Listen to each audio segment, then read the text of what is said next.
ఓం శ్రీ గురుదేవాయ నమః. ఓం శ్రీ గురుదేవాయ నమః. భజ గోవిందం భజ గోవిందం భజ గోవిందం భజ గోవిందం గోవిందం భజ మూఢమతే గోవిందం భజ మూఢమతే సంప్రాప్తే సన్నిహితే కాలే సంప్రాప్తే సన్నిహితే కాలే నహి రక్షతి రుగ్రీకరణే నహి రక్షతి రుగ్రీకరణే దినయామిన్యౌ దినయామిన్యౌ సాయం ప్రాతః సాయం ప్రాతః శిశిరవసంతౌ శిశిరవసంతో పునరాయాతః పునరాయాతః కాలః క్రీడతి కాలక్రీడ గచ్చతి ఆయుః గచ్చతి ఆయుః తదపి తద్ న ముంచతి నముంచతి ఆశావాయుః. ఆశావాయుః. ఈ భజ గోవింద స్తోత్రాన్ని మననం చేస్తున్నాం. హే మూఢమతే అంటున్నారు. అంటే ఏమర్థం అంటే, ఓ మహామేధావి అయిన మనిషి గారు అంటున్నారు. ఎందుకు మహామేధావి అయిన మనిషి గారు అంటున్నారంటే, ఏం చేస్తున్నాం మనము అని దాన్ని చూపిస్తున్నారు. కేవల యాంత్రిక జీవనం నుండి, యాంత్రిక జీవనం అంటే ఎట్లా ఉంటుంది, ఒక యంత్రం లాగా పనిచేస్తాడు మనిషి. యంత్రం ఏం చేస్తుంది, మనం దానికి ఒక ఆజ్ఞనిస్తే అది చేస్తూ పోతుంది. దానికి ఒక ఆలోచన కానీ విచారణ కానీ ఉండదు. సొంత తెలివి అనేది దానికి ఉండదు. ఏ చైతన్యము బయట నుండి వచ్చే ఒక చైతన్యాన్ని ఆధారం చేసుకుని పనిచేసేవే యంత్రాలన్నీ. విద్యుత్ శక్తి కానీ పెట్రోల్ కానీ ఏదో ఇస్తే ఆ యంత్రాలు పనిచేస్తూ ఉంటాయి. అట్లా యాంత్రికంగా చేస్తూ పోతున్నాడు మనిషి పనులన్నిటినీ కూడా. ఆలోచన లేదు, విచారణ లేదు. చేయాలంటే చేయాలంతే. ఏమవుతుంది, తత్ఫలితంగా నాకేమొస్తుంది, నేను చేస్తున్న దానికి అసలు ఏం చేస్తున్నాను, నేను చేస్తున్న దానికి ఫలితం ఏమిటి అన్న విచారణ కించిత్ మాత్రం సందేహాస్పదంగా కూడా రాకుండా యంత్రమే అయిపోయాడు. ఈ యంత్రం అయిపోయి ఇంకా ఇంకా రాను రాను రాను రోజు రోజుకి ఎందుకు ఇంత యాంత్రిక జీవనం అవుతుంది? విజ్ఞానం బాగా పెరిగిపోయి, సైన్స్ విజ్ఞానం అంటే బాగా సైన్స్ పెరిగిపోయి అన్ని యంత్రాలను తయారు చేసుకున్నాడు. యంత్రాలను తయారు చేసుకుని నేను మహామేధావిని అంటున్నాడు. అని అన్ని సౌకర్యవంతంగా సమకూర్చుకున్నానని అనుకొని సృష్టిని పాడు చేస్తూ, నాశనం చేస్తూ, దేహాన్ని పాడు చేసుకుంటూ, మనసు అనే అంశాన్ని విస్మరించి మరచిపోయి యాంత్రిక జీవనాన్ని, యంత్రాలతో యాంత్రిక జీవనాన్ని గడిపేస్తున్నాడు. తను కూడా ఒక యంత్రమే. ఇప్పుడు ఇంకా కావాలని రోబోట్ని తయారు చేసుకుంటాడట. చేసుకొని ఈ మహామేధావి ఏం చేస్తాడు, రోబోట్తోనే పని చేయించుకుంటాడట. ఇది డెవలప్మెంట్, సైంటిఫిక్ డెవలప్మెంట్ అని కాలర్ ఎత్తేసుకొని విర్రవీగుతున్నాడు మనిషి.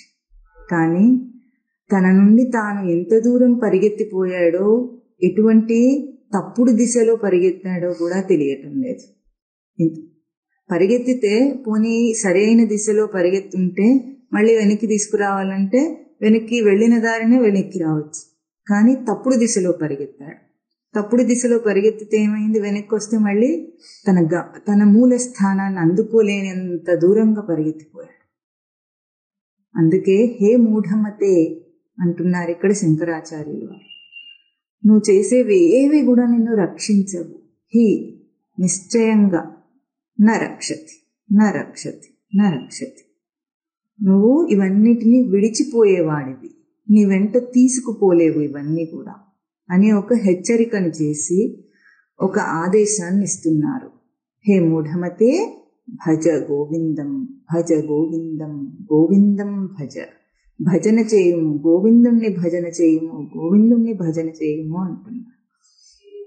మనిషి ఈ యాంత్రిక జీవితం నుండి ఒక మలుపు తీసుకుని విచారణ జీవితానికి ఎదగాలి. అప్పుడు మనిషి అన్న ఆ హోదాకి వాడు తగినవాడు అవుతాడు. లేకపోతే పశుపక్ష్యాదుల కంటే హీనమైన జీవితం గడుపుతున్నాడు. సృష్టిలో ఏ ప్రాణి అయినా గడియారం పెట్టుకొని పనిచేస్తుందా? చేస్తుందా? చేయదు. మనం ఒక్కరమే, మనిషి మాత్రమే గడియారం పెట్టుకొని పనిచేస్తాడు. లేవాలన్నా అలారం కావాలి, తినాలన్నా కావాలి, పడుకోవాలన్నా కావాలి, ప్రతిసారి కావాలి. ఎందుకు? ఈ గత ఎందుకు పట్టింది మనకి? గడియారం కనుక్కున్నందుక. అదే పక్షులు ఎట్లా లేస్తాయి? సూర్యోదయ వేళకి కిలకిలా రావాలన్నీ వినిపిస్తూ ఉంటాయి. మరి ఆకలి లేకుండా ఏ ప్రాణి అన్నం తినదు. ఇప్పుడు మనిషి ఏం చేశాడు? బాగా ఎరువులన్నిటినీ కనుక్కొని పండించేసి ఎక్కువగా తిండి పండించుకొని అది తిన్న అరగక చస్తున్నాడు. తిన్న అరగక రోగాలు వస్తున్నాయి. ఇప్పుడు ఈ తెలివంతా ఎక్కడి నుండి వచ్చింది? ఏం తెలివిది? తనను తాను పోగొట్టుకోవటానికి కావలసిన ఏర్పాటు చేసుకుంటున్నాడు అన్నమాట. అందుకే హే మూఢమతే అంటున్నారు. ఇటువంటి జీవితం నుండి తన సహజ స్థితికి, మనిషికి మానుష జ్యోతి సహజ స్థితి, తన రచన ప్రకారంగానే తను తెలివైనవాడు, తెలివి అనే అంశంతో కూడి రచింపబడినవాడు. అది వాడికి సహజం. ఇప్పుడు దాన్ని సాధన సిద్ధం చేసుకోమన్నా కూడా అర్థం కాని స్థితిలో ఉన్నాడు. అంటే సాధన చేత దాన్ని వెలికి తీసుకోమన్నా కూడా అది కూడా అర్థం కానంత మూర్ఖుడిగా ఉన్నాడు మనిషి. కాబట్టి ఇటువంటి జీవితం నుండి ఒక మలుపు తీసుకోవాలి ప్రతి మనిషి. మలుపు తీసుకుంటేనే వాడు మనిషి, అంటే మనసుతో మనుగడ ఉన్నవాడు అనిపించుకోవటానికి అర్హుడవుతాడు. లేకపోతే అర్హత లేదు. మనకు పెద్ద పెద్ద బిరుదులు కాదు, డిగ్రీలు కాదు కావాల్సింది. మనం సంపాదించే డిగ్రీలు అవి మనతో రావు. ఎన్నిసార్లు మననం చేశాము? జీవితంలోని ముఖ్యమైన మంచి, అంటే ఒక యవ్వన జీవితాన్ని అంతా కూడా దేనికి వాడతాడు? డిగ్రీలు చదివి సంపాదించడానికి. అది వదిలేసిపోయేది. అది కూడా తెలియకుండా తనకున్న తేజోవంతమైన ఆ జీవితాన్నంతా దానికి వృధా చేసుకుంటున్నాడు. కనుక ఈ మలుపు తీసుకొని మనసు అనే ఒక అంశంతో మనుగడను చేయటం నేర్చుకోవాలి.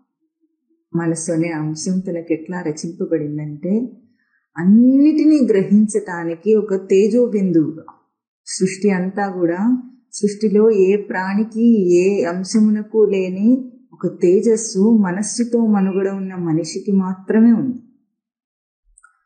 అపరా ప్రకృతి ఎంత గొప్పదైనా, పంచమహాభూతాత్మక సృష్టి ఎంత గొప్పదైనా, స్పష్టమైన గ్రహింపు అంశానికి వచ్చేటప్పటికీ పరాప్రకృతిలోనే ఆ గ్రహింపు అన్న అంశం ఇమిడ్చబడింది. కాబట్టి ఆ అంశాన్ని పరిగణలోకి తీసుకునే ఒక జీవితాన్ని ఈ మనుష్య జాతి అంతా కూడా అనుసరించాలి.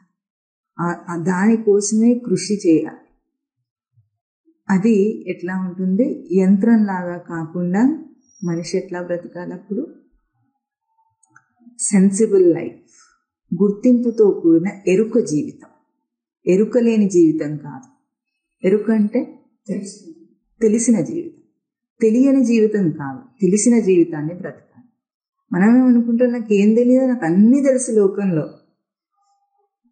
కదా. మనకేం లౌకిక పరిజ్ఞానం, బతక నేర్చిన తెలివి ఉంటాయి కదా. మాటకారితనం, మాట్లాడి నాలుగుతోనే అన్నిటినీ జయించుకొస్తాడు వాడు. లోకం అంతా తెలుసు, ఎక్కడికి వెళ్ళినా బతకగలడు. ఈ భాష మన పరిభాష. ఈ బతుకంతా బతుకే కాదు. వీడు చేసేది ఏమిటి? 3 పూటలా తినడం, తిన్నది అరిగించడం. ఒక చిన్న రహస్యాన్ని మనం ఆలోచిస్తే, మనం తింటున్న అన్నం ఎట్లా ఉంటుంది? తింటున్నాం, దేనికోసం తింటున్నాం? దాంట్లో 2 భాగాలు ఉన్నాయి, మనకు అర్థమవుతుంది. ఒకటి సారవంతమైన భాగం, ఒకటి మలం, అంటే విడిచేయదగిన భాగం. ఆ సారాన్ని ధరించి పెట్టి మనకు సారాన్ని అందించడానికి సహాయం చేసేది మలం. మనం ఏం చేస్తాం? తిని అరిగించేసుకుని సారాన్ని గ్రహించి మలాన్ని విడిచేస్తున్నాం. తిన్నది ఎందుకు ఇప్పుడు? సారం దేనికోసం? శరీర శక్తి. శక్తి కూడా మళ్ళీ ఏం చేస్తాం? ఉంచుకుంటామా, పెడతామా? ఖర్చు పెట్టేస్తాం. అటు తిరిగి ఇటు తిరిగి ఖర్చు పెట్టేస్తున్నాం. ఇప్పుడు మలము విడిచేసి సారము ఖర్చు పెట్టేసి తినడం అనే ప్రక్రియను చేసి మనం ఏం సాధిస్తున్నాం? మరి ఏదో ఉండాలి కదా. సారమేమో అటు ఇటు తిరగటంలోనే సరిపోయింది, మలమేమో విడవక తప్పటం లేదు, దేహం దాన్ని ధరించలేదు. ఇప్పుడు మనం చేసిన ఘనకార్యం ఏమిటి? మరి తినటం కోసమే బ్రతుకుతున్నట్టు అదే పని చేస్తున్నాం. ఆ మధ్యలో ఏదో ఒకటి ఉండాలి కదా. ఈ ప్రక్రియలో ఆంతర్యం ఏమి? మరి కలియుగ ప్రాణి అన్నగత ప్రాణి. కలియుగంలో అన్నం తిన్నంతసేపే బ్రతుకుతాడు, తినకపోతే చచ్చూరుకుంటాడు. మరి ఈ చచ్చూరుకునే వాడిని అన్నగత ప్రాణిగా సృష్టి ఎందుకు రచించింది అన్న ఒక చిన్న సంశయం కూడా రాకుండా ఇట్లా అన్నం సృష్టి చేయాలి, అందరికీ అన్నం అందాలి అని పంటలు బాగా పండించి, ఎరువులు వేసి పంటలు పండించి, ఒక పంట పండాల్సిన సమయంలో 3 పంటలు పండిస్తే అదేమైంది? సైంటిఫిక్ డెవలప్మెంట్ అయింది. అప్పుడు సారహీనమైన తిండి తింటున్నాడు, సారం కూడా రావట్లేదు సరిగ్గా. ఇప్పుడు ఇది మనిషి యొక్క భౌతిక దృష్టికి కారణం. భౌతిక దృష్టి వల్లనే ఇట్లా చేస్తున్నాడు. ఎందుకంటే వాడికి కనిపించేది ఏమిటి? తైతక్కలాడే ఈ తోలుబొమ్మ. ఇంతకంటే వేరే ఇంకోటి కనిపించటం లేదు. ఒక అభౌతికమైన సూక్ష్మ అంశం తనలో ఉందని, తనను ప్రేరేపణ చేస్తుందని, ఆ అంశం యొక్క ప్రేరేపణతోనే తాను బ్రతుకుతున్నానని ఈ అంశమే తెలియకుండా గుడ్డివాడేయాడు. అందుకే మూఢమతే అనే బిరుదుని తెచ్చుకున్నాను. ఏమిటది? బిరుదు, మనందరికీ బిరుదు. ఇప్పుడేమంటున్నారు? అట్లా కాకుండా ఆ సూక్ష్మమైన అంశంలో జీవించు, గ్రహింపు అన్న అంశంలో జీవించు. నిజానికి ఆ అంశంని ప్రవర్తింపజేయకుండా తాను జీవించలేడు. తెలియకపోయినా, తెలియని వాడైనా సరే ఏం చేస్తాడు? దేహాన్ని వాడుకుంటాడా లేదా?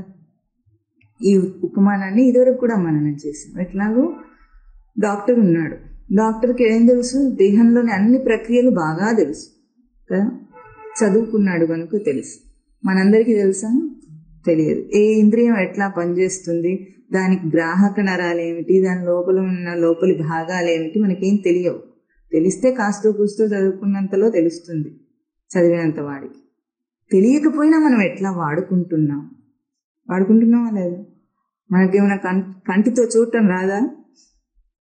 కన్ను ఎట్లా చూస్తుంది అన్న ప్రక్రియ మనకు తెలియకపోవచ్చు, కానీ కంటితో చూడటం వచ్చు కదా. వాసన చూడటం అనే ప్రక్రియ, ఘ్రాణేంద్రియం యొక్క సిస్టమ్ ఎట్లా ఉందో మనకు తెలియదు, కానీ మనకి వాసన చూడటం తెలుసు. అంటే తెలిసినా తెలియకపోయినా ఎట్లాగైతే దేహాన్ని వాడుకుంటున్నాడో, ఎరుక గుర్తింపు ఉన్నా లేకపోయినా మనస్సును కూడా వాడుకొనే ప్రవర్తిస్తున్నాడు. మనసు లేకుండా వీడు పనే చేయలేడు. చేయగలడా? లేడు. ఎందుకు? ఇంద్రియముల రచన ఎట్లా ఉంది? ప్రతి ఇంద్రియ గ్రహింపు కూడా మనసుకు వెళ్తుంది. మనసుకెళ్ళి భౌతికంగా ఎట్లాగైతే మెదడు అన్ని అంగాలకు, అవయవాలకు కేంద్ర స్థానము, అట్లాగే ఆ మెదడును దాటి మనస్సు అనే గ్రహింపు అంశం కేంద్ర స్థానం. అన్నిటినీ నువ్వు ఎక్కడి నుండి గ్రహిస్తావు, ఎక్కడ ఆలోచిస్తావు, ఎక్కడి నుండి మొత్తం సేకరించి చించి పోగులు పెడుతుంటామే రోజంతా. మనం ఎక్కడ చేస్తామమ్మా?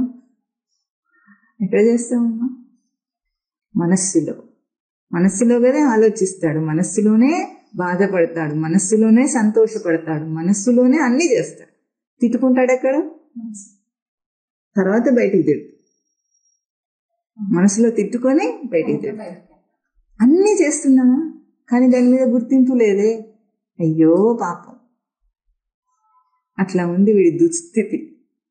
నువ్వు వాడుకుంటున్నది ఏమిటో నీకు తెలియదు. కానీ మనం ఏం చేస్తాం? ఏదైనా వస్తువు తీసుకొస్తే ముందు దాని లేబుల్ చూస్తాం. ఏదైనా మందో మాకో సబ్బో ఏదైనా వచ్చింది అనుకోండి, ఎవరైనా ఇస్తే ఏం చేస్తాం? దాని లేబుల్ చూస్తాం, ఏ కంపెనీ తయారు చేసిందో చూస్తాం, దాని కాంపోజిషన్ అంతా చదువుతాం, దానివల్ల లాభాలు ఏమిటో, ఎక్కడ ఏమి ఇచ్చాడో వాడు అదంతా చదువుతామా లేదా, దానివల్ల కలిగే సైడ్ ఎఫెక్ట్స్ ఏమిటో అవన్నీ కూడా చదువుతాం. ఇంత తెలివి ఉంది కదా. మనం వాడుకుంటున్న నీ గ్రహింపు అనే అంశానికి ఏమేం సైడ్ ఎఫెక్ట్స్ వస్తున్నాయి నీకు అర్థమవుతుందా? రోజు మనసుని వాడుకొని విచ్చలవిడిగా ప్రవర్తిస్తున్న నీకు దానివల్ల ఆ గ్రహింపులన్నిటినీ తీసేసుకొని లోపల చించి పోగులు పెడుతున్న నీకు దాని సైడ్ ఎఫెక్ట్స్ తెలుసా? తెలియటం లేదు. మరి ఇంత మేధావికి అదెందుకు అర్థం కావటం లేదు? అందుకే ఓ మహామేధావి మనిషి మూఢమతే అన్నారు. ఇప్పుడు ఏమంటున్నారు? అటువంటి దుస్థితి నుండి బయటపడటానికి గోవిందం భజ, గోవిందం భజ, గోవిందం భజ అంటే తనను గుర్తించే జీవితానికి వెళ్ళు. భజ సేవాయాం ధాతు ఏం చెప్తుంది మనకి? నిన్ను గుర్తించి నిన్ను గ్రహించి అడుగు ముందుకు పోయి చాలు, ఇంకేం చేయనక్కర్లేదు. అధ్యాత్మ విద్య అంటే ఇది పెద్ద శాస్త్రాలన్నీ చదవమని చెప్పలే. ఇప్పుడు వేదాలన్నీ వల్లవేయమని చెప్పలేదు, మనం అష్టకష్టాలు పడమని చెప్పలేదు. నువ్వేం చేస్తున్నావో, నువ్వు ఇంద్రియాల ద్వారా ప్రయోగం చేస్తున్నప్పుడు ఒక్క క్షణం ఆగి, నువ్వే కదా చేస్తున్నావు, ఇంకెవరైనా ఉన్నారా? లోపల ఎవరైనా ఉన్నారా? ఇంట్లో అంటే 4-5 ఉంటారు, 10 మంది ఉంటారు. లోపల ఇంకెవడు ఉంటాడు? ఎవరు లేరు. నేనే కదా ఉన్నది, నేనే కదా ప్రయోగం చేస్తున్నాను దేహం మీద. నేనే లేస్తున్నాను, నేనే కూర్చుంటున్నాను, నేనే అన్నీ చేస్తున్నానన్న అన్నవాడు కాస్త గుర్తింపుతో చెయ్యి. ఇంత మాత్రమే శాస్త్రం చెప్పింది.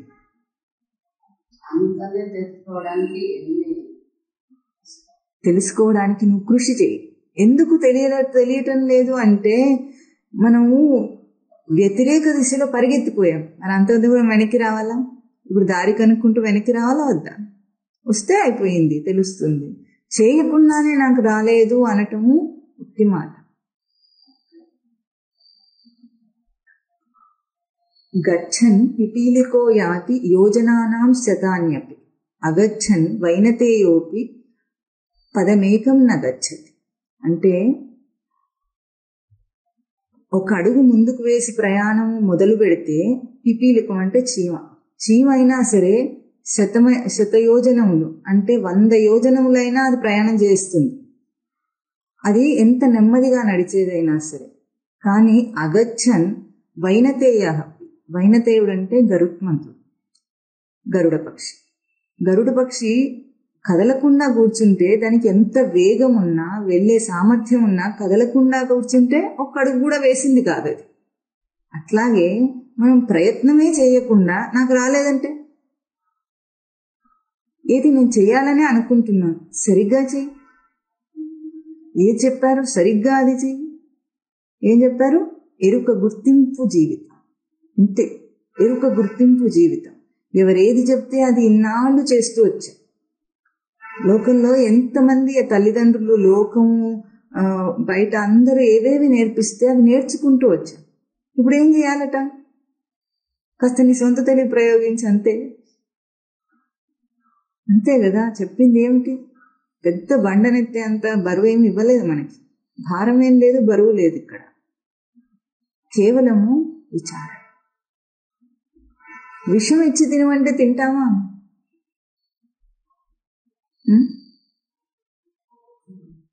అది విషం అని తెలిస్తే తినం, తెలియకపోతే అజ్ఞాన దశలో తెలియనితనంలో తినేస్తాం. విషం అని తెలిస్తే తినం. అంటే మనకేమిటి విచక్షణ? మనం చేయగలిగింది అక్కడంటే అది తప్పు అని తెలిస్తే మాత్రం మనం నిగ్రహించుకోగలం దాని నుండి. ఎంత బలవంత పెట్టినా తినం, అంతే కదా.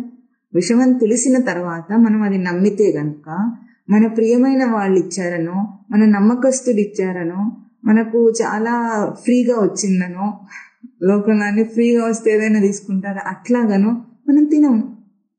ఫ్రీగా వస్తే మాత్రం ఏమిటి? విషం అయితే తినకూడదు, తెలుస్తుంది కదా. ఎప్పుడు? విషం అని తెలిసిన తర్వాత. ఇప్పుడు ఇక్కడ భజగోవింద స్తోత్రంలో శంకరులు మనకు హెచ్చరిక చేసింది ఏమిటంటే, ఈ లౌకిక జీవితం అంతా విషంతో సమానం. అంటే నీ ఆత్మభావాన్ని చంపి నీ జీవభావాన్ని ప్రయోగిస్తున్నావు. ఇప్పుడు ఒక కుర్చీలో ఎంతమంది కూర్చోగలరు? ఒక్కరే. ఇంకొకరు రావాలంటే వీడిని లేపాలి, అప్పుడు కూర్చోవాలి. జీవభావంలో మనం ప్రవర్తిస్తున్నామంటే ఆత్మభావాన్ని నెట్టేశామనే అర్థం. దాన్ని లేపి నువ్వు జీవభావాన్ని ప్రతిష్ఠ చేసుకున్నావు, జీవుడిగా బ్రతుకుతున్నావు. ఎరుకలేని మూర్ఖ జీవుడిగా బ్రతుకుతున్నావు. ఇప్పుడు మళ్ళీ జీవభావం తొలగించుకుని ఆత్మభావాన్ని ప్రతిష్ఠ చేసుకోవాలంటే జీవభావాన్ని లేపాలి. వీడు ఎట్లా తిష్ట వేసుకున్నాడు జీవభావము? 84 లక్షల జీవరాశుల్లో నేనది అన్న తప్పుడు గుర్తింపుతో తిష్ట వేసుకొని కూర్చున్నాడు ఈ సీట్లో. ఆత్మభావాన్ని తెచ్చుకోవాలంటే వీడికి చేత కావటం లేదు. అయితే శాస్త్రం మంచి ఉపాయం చూపించింది. ఏమిటి? జీవభావాన్ని తొలగిస్తే చాలు ఆత్మభావం ఉంది అక్కడ. ఎందుకంటే కుర్చీయే ఆత్మభావం. ఏ జీవభావాన్ని ప్రతిష్ఠ చేసుకున్నాను అనుకుంటున్నావో ఆ కుర్చీయే ఆత్మభావం. ఆత్మభావం ఆధారంగా లేకుండా జీవభావం లేనే లేదు సృష్టిలో. జీవుడు అనే అంశం గాని జీవభావం అనే తప్పుడు గుర్తింపు గాని సృష్టిలో లేనే లేదు.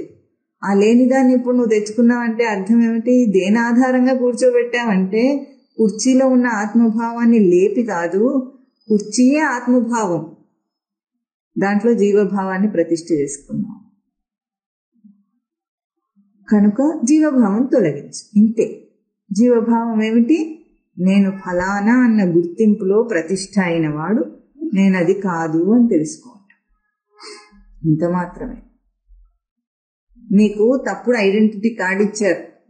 మనకేమో Aadhaar card, voter ID card, ration card, ఇంకేం కార్డులు ఉంటాయి, పాన్ కార్డు, ఇంకేముంటాయి. ఈ కార్డులన్నీ ఇస్తే ఆ కార్డులో ఉన్న గుర్తింపే సత్యం అనుకుని మెడలో వేలాడి తీసుకొని బ్రతికేస్తున్నాం.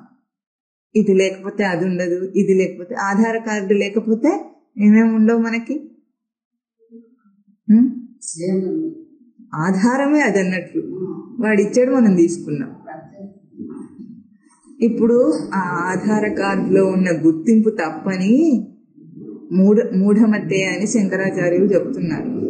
వెళ్ళేటప్పుడు ఆధార్ కార్డు నీతో వస్తుందా? నువ్వు చచ్చిపోతే నీ డెత్ సర్టిఫికెట్ తీసుకోవడానికి అది కావాలేమో కానీ నీతో పాటు అయితే రాదు. డెత్ సర్టిఫికెట్ ఎవరికి ఇస్తారు? చచ్చిపోయిన తర్వాత నీ వాళ్ళకి ఇస్తారు, నీకేం ఇవ్వరు కదా. మనిషి జీవితం అంతా సర్టిఫికెట్లతో బ్రతికేస్తున్నాడు. తప్పుడు గుర్తింపు ఇవ్వడానికి సర్టిఫికెటే పెద్ద కారణం. పుడుతూనే ఏం కావాలి? బర్త్ సర్టిఫికెట్ తీసుకోవాలా? వెంటనే తీసుకోవాలి. బర్త్ సర్టిఫికెట్ తీసుకుంటాం. తర్వాత ఏం కావాలి? స్కూల్లోకి అడ్మిషన్ ఫామ్ కావాలా? అన్ని కాగితాల జీవితాలు మనవి. కాగితాల్లో పేర్లు రాసేసుకొని నేను అనే జీవితాలు. ఆ తర్వాత ఏం కావాలి? పరీక్ష రాయాలంటే హాల్ టికెట్ కావాలి. మళ్ళీ దాంట్లో నీ నెంబరు, ఇది నా నెంబర్, ఇది నేను అని అక్కడ రాసుకోవాలి. ఆ తర్వాత నీకు సర్టిఫికెట్ ఇచ్చి నువ్వు ఫలానా ఎస్ఎస్సి పాస్ అయ్యాను లేదో ఇంటర్మీడియట్ పాస్ అయ్యాను వాడు సర్టిఫికెట్ ఇస్తే నేను ఇది అనుకొని దాన్ని తగిలించేసుకుంటాడు.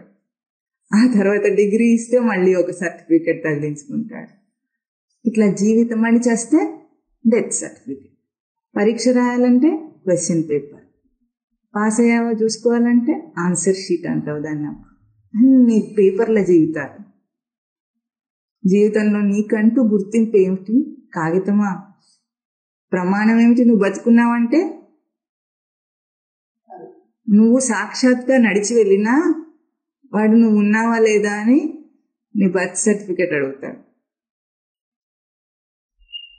నీ పాన్ కార్డ్, ఐడెంటిటీ కార్డ్స్ అని అడుగుతాడు. అది నేనే అన్నా వాడు నమ్మడు. నేనే నిలబడి సాక్షాత్గా చెప్పినా వాడు వినడు. నాకు సర్టిఫికెట్లే కావాలంట. ఇంత మూర్ఖ జీవితాన్ని విడిచిపెట్టమంటున్నారు ఇక్కడ శంకరుడు. అది నువ్వు కాదురా నాయన. నీ వ్యవహారం కోసం అవన్నీ పెట్టుకుంటే చచ్చావేమో కానీ అవి నేననుకుని బ్రతకద్దు. వ్యవహారం కోసం పెట్టుకో, ఏమైనా చెయ్యి. నీ కర్మ ఎందుకు ఇంత కర్మ కాలింది వీడికి? మనము రోజు ఏం చేస్తాం? బట్టలు ఉతుక్కుంటామా? ఉతుక్కోమా? ఏం చేస్తాం? బట్టకి మరక అంటింది అనుకోండి, ఏం చేస్తాం? సబ్బు పెట్టి బ్రష్ పెట్టి రుద్ది ఉతుకుతాం. ఉతికిన తర్వాత ఏం చేస్తాం? ఆ సబ్బుని దేంతో కడుగుతాం? నీళ్ళతో కడగరా?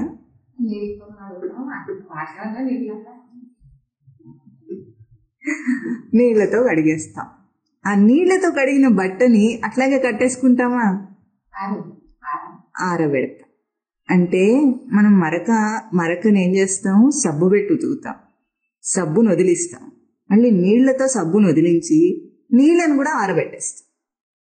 నీళ్లు మనకు అక్కర్లేదు. ఇప్పుడు నీళ్లు మనకి ఉపయోగపడినాయి మరక తీయటానికి, సబ్బు ఉపయోగపడింది మరక తీయటానికి, సబ్బును కడగటానికి నీళ్లు ఉపయోగపడినాయి, కానీ నీళ్లు కూడా అక్కర్లేదు మనకి.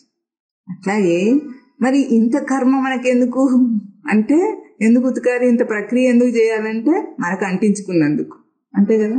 మనకు అంటించుకున్నందుకు సబ్బు పెట్టాలి, నీళ్లు కావాలి, రుద్దటము కావాలి, మళ్ళీ ఏదైనా ఆరబెట్టడం కావాలి. ఇంత చేసామా? మరి అందుకే ఇప్పుడు ఎందుకు సాధన చేత నేను స్వరూపమే నాదై ఉండగా, నేను ఆ బ్రహ్మమునే అయి ఉండగా ఈ గోలంతా నాకెందుకు అంటే, మరకలు అంటించుకున్నావు గనుక ఉతుక్కో. ఏం మరక? జీవుడననే ఒక మరకను అంటించుకున్నాను. ఇప్పుడు ఏం చేయాలి? ఉతుక్కోవాలి, సబ్బు పెట్టాలి. బాగా సబ్బు ఏమిటంటే చిటక బాదుతుంది మనని. ఏమిటి? జీవితం. మనం కల్పించుకున్న మన జీవితమే చితక బాదుతుంది. మనం ఎట్లాగే బట్టని బండకేసి ఉతుకుతున్నాము, అట్లాగే మనం వాయిస్తోంది. మనకు అది అర్థం కావట్లేదు. అది కూడా కనీసం ఆ వాయింపు పడాలి. అప్పుడు ఆ వాయింపు పడి గురువుని చేరి గురువు శాస్త్రం అనే ఒక నీటిని తీసుకొని సబ్బును కడగాలి ముందు. ఆ తర్వాత నీటిని ఆరబెట్టడం ఎట్లా ఉంటుందంటే, ఈ సాధన అంతా కూడా చివరికి చేసి నేను సాధించింది ఏమిటంటే, ముందే ఉన్న నా స్వరూప స్థితిని, ముందే ఉంది నా స్వరూప స్థితి అని తెలుసుకొని ఇప్పుడు ఏం చేయాలి? బట్టలు ఉతుకోవటం అనే ఒక గొప్ప ప్రక్రియను చేసుకుంటున్నాం అన్నమాట. జీవభావాన్ని తొలగించుకోవటం అనే ఒక గొప్ప ప్రక్రియలో బ్రతుకుతున్నాం. ఆ బ్రతుకు సాధన జీవితం. తనకి చేయక తప్పదు. ఆపాదన చేసుకున్నాడు కాబట్టి తీసేసుకోవాలి. తనకే తాను నింద వేసుకున్నాడు కనుక ఆ నిందను తొలగించుకోవాలి. ఆ నిందను తొలగించుకోవటమే సాధన. ఆ సాధనయే భజన. గోవిందుణ్ణి భజించటం. గోవిందుణ్ణి భజించటం అంటే ఏమిటంటే, ఇదివరకు నా బట్ట ఎట్లాగైతే మురికి లేకుండా ఉండిందో అట్లాగే ప్రజ్ఞానం బ్రహ్మస్వరూపం నేను. మళ్ళీ ఆ స్థితికి నేను ఎదగాలి. అహం బ్రహ్మాస్మి అనే స్థితికి నేను ఎదగాలి. అంటే నేను ఆ బ్రహ్మమునే అని గుర్తింపులో, ఎరుకతో బ్రతికేటట్లు, జీవించేటట్లు.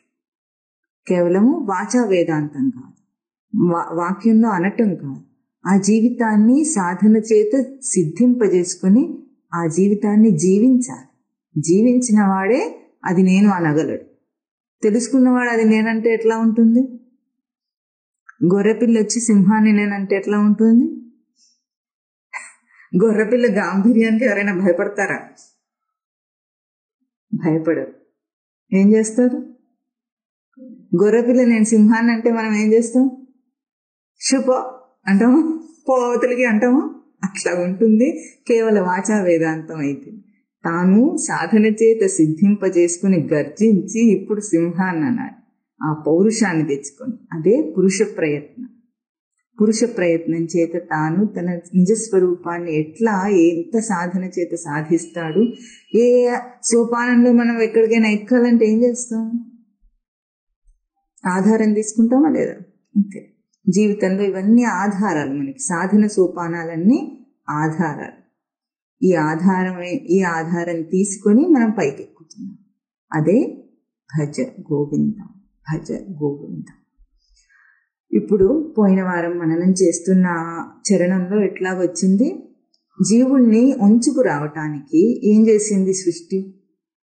వీడి చేస్తున్న వీడ జీవభావంలోనే ఒక చక్ర భ్రమణాన్ని కల్పించింది అని మననం చేస్తున్నాం. ఎందుకు ఇక్కడ ఏం చూపించారు? దిన యామిన్యం సాయం ప్రాతః శిశిర వసంతో పునః ఆయాత అంటే ఒక కాలక్రమాన్ని చూపించారు. దినం అంటే పగలు, యామిని అంటే రేయి, పగలు రేయి. ప్రాతః సాయం ప్రాతః, సాయంకాలం ప్రాతః, సాయం సంధ్య ప్రాతః సంధ్య, ఈ రెండింటిని చూపించింది. ఇంకా శిశిర వసంతో, వసంత ఋతువు నుండి శిశిర ఋతువు దాకా ఉన్న ఒక కాలక్రమాన్ని చూపించింది, అంటే ఒక ఋతుక్రమాన్ని.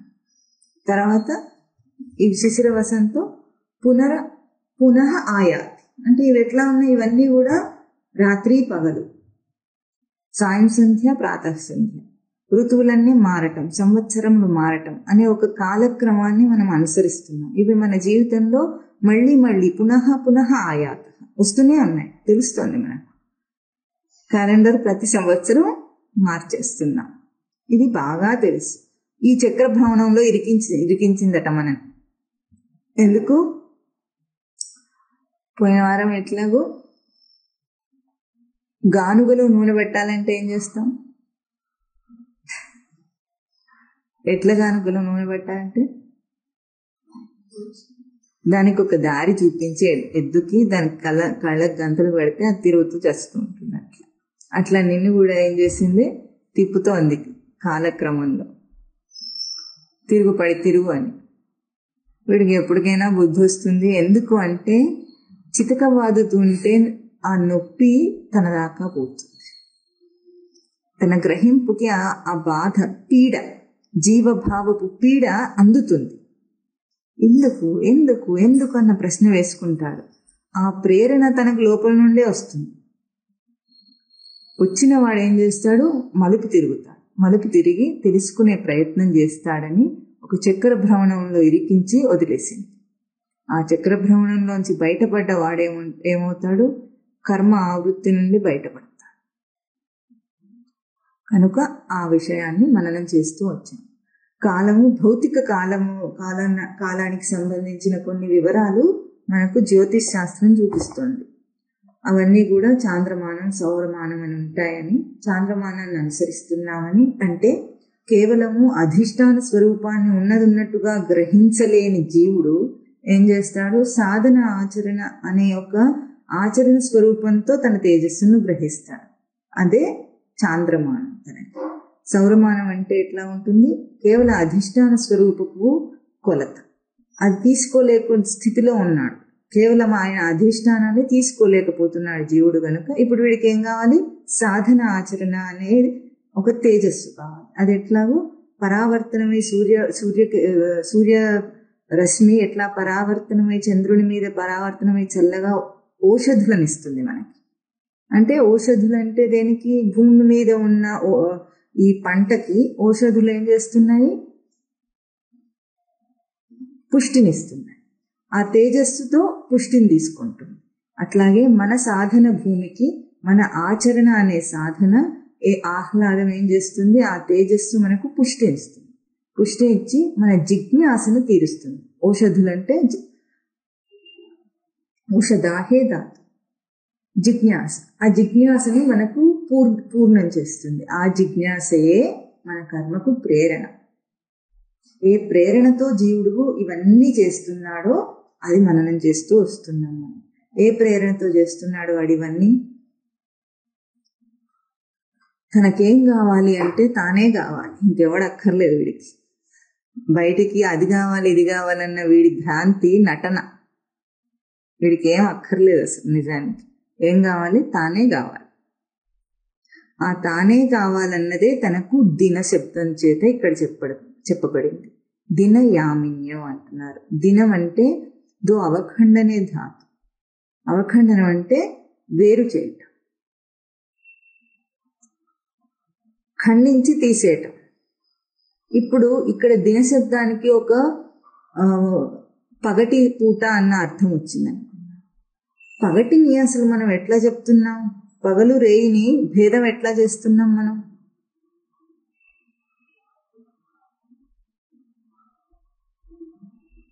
పగలంటే ఎటువంటి స్థితి? అది సూర్యరశ్మి ఉన్నది పగలు. రేయి అంటే చీకటి. అసలు సృష్టిలో ఈ పగలు రేయి ఎట్లా ఏర్పడుతున్నాయి? ఉన్నాయా? ప్రకాశం ఒక్కటే ఉంది. సూర్యుడు ఒక్కడే ఉన్నాడు. సూర్యుడికి దాపు లేదు. కానీ మనకి రేయి ఏర్పడుతోంది. మనం మాట్లాడుతున్నాం పగలు రేయి అన్న భాష. దేని వల్ల ఏర్పడింది? సూర్యుడేమో కదలకుండా నిశ్చలంగా ఉండగా మనకు దేని వల్ల రెండు ఏర్పడుతున్నాయి? దినము అంటే దేని నుంచి ఖండించి మనం ఆధ్యాత్మిక ప్రకాశం అని చెప్తున్నాం. చీకటి అంటే చీకటి అన్న అంశమే సృష్టిలో లేకుండా దాన్ని ఎట్లా మాట్లాడుతున్నాం? దీనికి కారణం ఎవరు? దీనికి కారణం ఏమిటంటే భౌతికంగా మనకు అర్థమవుతుంది. భూమి తిరుగుతున్నందువల్ల పగలు రాత్రి ఏర్పడుతున్నాయి, కానీ భూమి తిరగకుండా ఉంటే పగలే. భూమి తిరిగి సూర్యుడికి వీపు చేస్తే రే ఏర్పడుతుంది, సూర్యుడి వైపు ఉంటే పగలు ఏర్పడుతుంది. అంటే భూభ్రమణం దీనికి కారణం. కానీ పగలు రేయి లేవు. సూర్యుడితో పోల్చి సూర్యుడికి పగలు రేయి ఉంటాయా?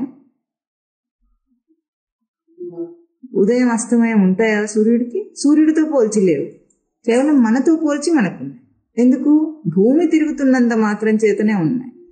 ఎందుకు తిరుగుతోంది భూమి అంటే తన స్థితిలో తాను నిలవలేని స్థితిని పగలు రేయుగా ఏర్పరచుకొని ఆ సూర్యకిరణాన్ని తీసుకొని దాన్ని తాళలేక చంద్రకిరణాలను తీసుకొని ఔషధులను తయారు చేసుకుంటుంది భూమి. అట్లాగే ఈ జీవుడు కూడా తన సాధన భూమికలో ఏం చేస్తున్నాడంటే కేవలమైన ఆధ్యాత్మిక ప్రకాశమే తనకుంది, కానీ తీసుకునే సత్తా లేదు, వీడికి గ్రహించే అంత సంస్కారం లేదు. కాబట్టి ఏం చేస్తాడు? రేయిని ఏర్పరచుకుంటాడు. అంటే ఉపసంహారం. ఆ రేయిలో ఏం చేస్తున్నాడు? తన జిజ్ఞాసను పూర్ణం చేసుకునే ఔషధులను తయారు చేసుకునే సాధనం చేస్తున్నాడు. చేసి మళ్ళీ దాన్ని దినం చేసుకుంటాడు. దాన్ని పోల్చి మనం దినం అంటే అవఖండనే ధాతువు చేత రేయి నుండి విడగొట్టి దీన్ని దినం అంటున్నాం.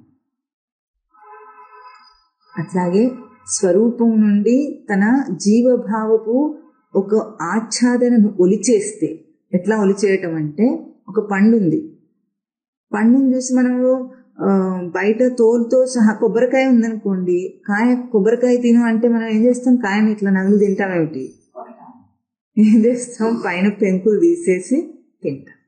అదే మెత్తగా ఉన్న మామిడి పండు ఇచ్చినా కూడా ఏం చేస్తాం? తోలు తీసేసి లోపల గుజ్జుని తీసుకుంటాం. అంటే బయట తోలు ఆచ్ఛాదనను తీసేసి సారాన్ని గ్రహించే తెలివి మనకు ఎట్లా ఉందో, ఇప్పుడు జీవభావపు ఆచ్ఛాదనను తీసేసి ఆ ఆత్మభావాన్ని గ్రహించాలి. ఇది తనకు ఆధ్యాత్మిక ప్రకాశమైన దినం, పగలు. అది లేకుండా తాను చీకటిలో బ్రతకాలనుకుంటే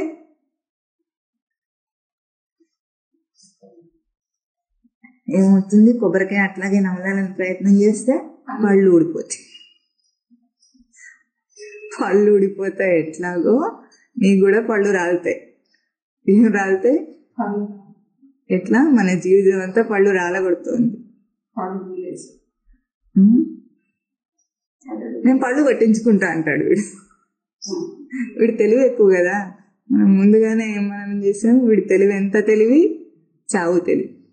ఆ చావు తెలివితో పళ్ళు కట్టించుకుంటా అంటాడు. అవి కూడా ఊడగొడుతుంది. ఇవి భౌతిక పళ్ళు కావు, నీ అహంకారాన్ని కూడా తీస్తుంది.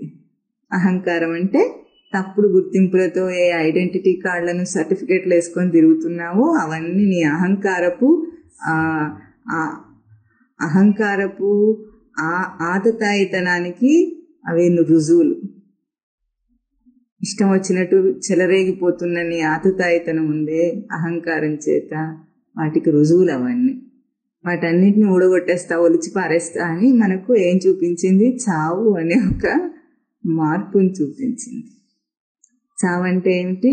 ఈ జన్మలో మనం ఏం చేస్తాం? ఇప్పుడు ఫలానా గుర్తింపులన్న వాడిని సర్టిఫికెట్లు కార్డులు తీసుకుంటాం కదా.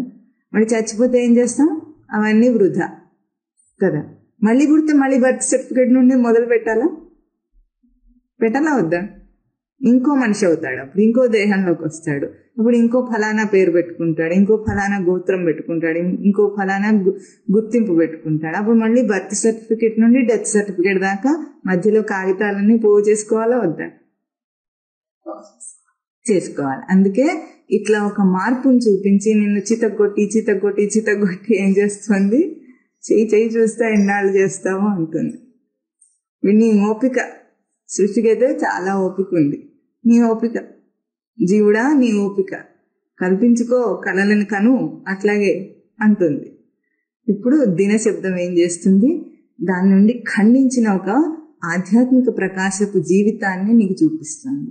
యామిని అన్న పదానికి మనం ప్రసిద్ధార్థం తీసుకుంటే రాత్రి చీకటి అన్న అర్థాలు వస్తాయి. కానీ ఇక్కడ యా ప్రాపణే ధాతువు తీసుకున్నప్పుడు ఏమొస్తుంది, ఏ దినమును నువ్వు జీవభావాన్ని ఒలిచేసి కేవలం ఆధ్యాత్మిక ప్రకాశ జీవితాన్ని నువ్వు ఎంచుకున్నావో, జీవభావాన్ని ఒలిచేసావో, దాన్ని పొందటం యామిని. యామిని అంటే రాత్రి కాదు, యామిని అంటే పొందటం. ఎట్లాగైతే సూర్యుడి యొక్క వెలుగుని అక్కడ చంద్రుడు పొందుతున్నాడు, పొంది దాన్ని ఆహ్లాదకరంగా చేసుకుంటున్నాడు, అట్లాగే ఆధ్యాత్మిక ప్రకాశపు వెలుగులో అన్ని గ్రహింపులను తీసుకో. ఇన్నాళ్ళు మనస్సుకు ఎంత దుష్టపు అన్నాన్ని పెట్టావో, దోషపు అన్నాన్ని పెడుతున్నావు. అన్నం అంటే గ్రహింపు, మనం ఏదేది ఇస్తున్నామో అవన్నీ దోషపు గ్రహింపులో ఇప్పుడు ఏం చేస్తాం, ఆహ్లాదకరమైన సాధన గ్రహింపులుగా దాన్ని మార్చేస్తాం. అది యామిని శబ్దం తనకి. ఇప్పుడు కూడా అదే ప్రయోగం. మళ్ళీ ఇదివరకు కూడా చూసిన కన్నే ఇప్పుడు మళ్ళీ చూస్తుంది, ఇదివరకు విన్న చెవి మళ్ళీ వింటుంది, ఇదివరకు చూసిన ఆఘ్రాణం వాసన మళ్ళీ ఇప్పుడు అదే. కానీ ఇప్పుడు ఎట్లాగో ఆధ్యాత్మిక ప్రకాశం చేత, అంటే తన జీవభావపు తొడుగును ఒలిచేసుకొని ఖండించి తాను పొందిన ఆధ్యాత్మిక ప్రకాశంలో ఇప్పుడు ఏం చేస్తారు, ఆ ఆధ్యాత్మిక ప్రకాశం యొక్క ఆహ్లాదమును పొందుతాడు. ఇది దినయామి. సాయం ప్రాతః. సాయం అంటే సాయం సంధ్య, ప్రాతః సంధ్య అనే 2 సంధ్యాకాలములను మనం మననం చేశాం పోయిన వారం. సాయం సంధ్య ఏం చేస్తుంది, వెలుగు నుండి భౌతికంగా వెలుగు నుండి చీకటికి తీసుకువెళ్తుంది, పగటి నుండి రేయికి తీసుకువెళ్తుంది, దినము నుండి యామినికి తీసుకువెళ్తుంది. 3 పదములు వాడుతున్నాం. భౌతికంగా కేవలం లౌకిక దృష్టిలో చూస్తున్నప్పుడు వెలుగు నుండి చీకటి, పగటి నుండి రేయి. కానీ ఆధ్యాత్మిక దృష్టిలో చూసినప్పుడు దినము నుండి యామినికి, అది సాయం సంధికాలం అన్నమాట. సాయం శబ్దానికి కూడా ఇక్కడ అంతకర్మణి ధాతువు చూపిస్తున్నారు. ఎట్లాగంటే ఆధ్యాత్మిక ప్రకాశపు వెలుగులో తాను ప్రయోగాలు చేస్తుంటాడు, చేసి ఏం చేస్తాడు, దాన్ని యామిని చేసుకోవాలి తాను. దానికి సహాయపడే సంధి కాలం సాయం సంధ్య తనకి. అంతకర్మణి, కర్మకు బంధించుకుంటాడు, క్రియలను వదిలేస్తాడు. బాగా అర్థం చేసుకున్నాము. కర్మకు బంధించుకొని క్రియలను వదిలేస్తాడు. రాత్రి అయితే మనం ఏం చేస్తున్నాం, భౌతికంగా రాత్రి అయితే ఏం చేస్తున్నాం, పడుకోవడం అంటే ఏం చేస్తున్నాం, నిద్రపోవడమే. అంటే మనం ఏం చేసి నిద్రపోతాం, పనులన్నీ ఆపేసి నిద్రపోతున్నాం. అంటే అక్కడ బాహ్య క్రియలన్నిటికీ కూడా స్వస్తి చెప్తున్నాం. రోజంతా తీరిక లేకుండా చేసిన పని నుండి ఇంద్రియాలన్నీ బాగా అలసిపోయి నిద్రపోతున్నాం. అంటే దాన్ని ఆపేసి మనం ఏం చేస్తున్నాం, మన లోపలికి మనం ఉపసంహారం చేసుకుంటున్నాం. అంతే కదా, ఇక లోపలికి వెళ్ళిపోతాము. ఇక లోపల ఎక్కడ ఉంటామో తెలియకపోయినా కూడా లోపల ఉంటాం. అంతే కదా, బయట పని చేయాలి. అంటే బాహ్య క్రియ నుండి ఉపసంహారం, లోపల కర్మస్థానానికి తనను తాను బంధించుకుంటాడు. అది సాయం సంధ్య తనకి. అధిష్టానపు వెలుగుని పొందటానికి తాను ఏం చేయాలి అంటే నిలుపుకోవాలి. దాన్ని రోజంతా ఏం చేయాలి సాధకుడు అంటే, తనను గుర్తించిన ఎరుక ప్రయోగంలో మనం ఏమంటున్నాం ఇప్పుడు, తెలిసి పనిచేయి, తెలిసి చూడు, తెలిసి నడువు, తెలిసి కూర్చో, తెలిసి పడుకో. గడ్డం కింద చేయబెట్టుకుంటే నిద్ర వస్తుంది, స్టాండ్ ఇచ్చేవ దానికి చక్కగా నిద్రపోతుంది.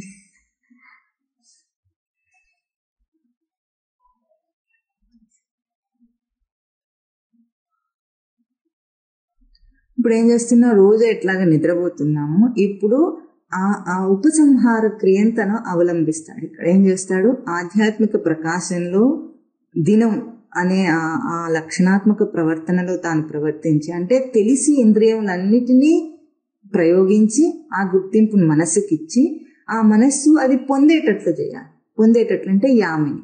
ఆ మధ్యలో ఉన్నది సాయం సంధి కాలం తనకి. అంటే అంతకర్మని, కర్మకు బంధించుకోవటం, క్రియ నుండి విముక్తుడు కావటం.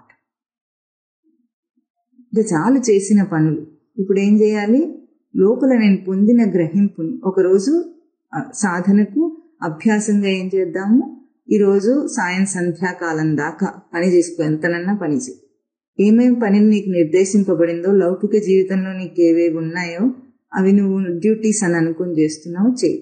అక్కడంతా నీ ఇంద్రియాలను ప్రయోగిస్తావు. ఆ ప్రయోగించే సమయం అంతా కూడా ప్రతి ఇంద్రియ ప్రవర్తనలో ఒక్కరోజు ముందుగా ఏం చేస్తావు, రోజంతా చూడు. ఏం చేస్తున్నావు? ఏ చైతన్యం చేత నేను కదులుతున్నాను, ఏ చైతన్యం చేత నేను మాట్లాడుతున్నాను, ఏ చైతన్యం చేత నేను నడుస్తున్నాను, ఏ చైతన్యంతో తిడుతున్నాను, ఏ చైతన్యంతో వింటున్నాను, ఏ చైతన్యంతో తింటున్నాను. ఇట్లా నువ్వు చేసే ప్రతి ప్రవర్తనలో ఆ చైతన్యాన్ని గుర్తించి సంధికాలాన్ని ఇవ్వు దానికి.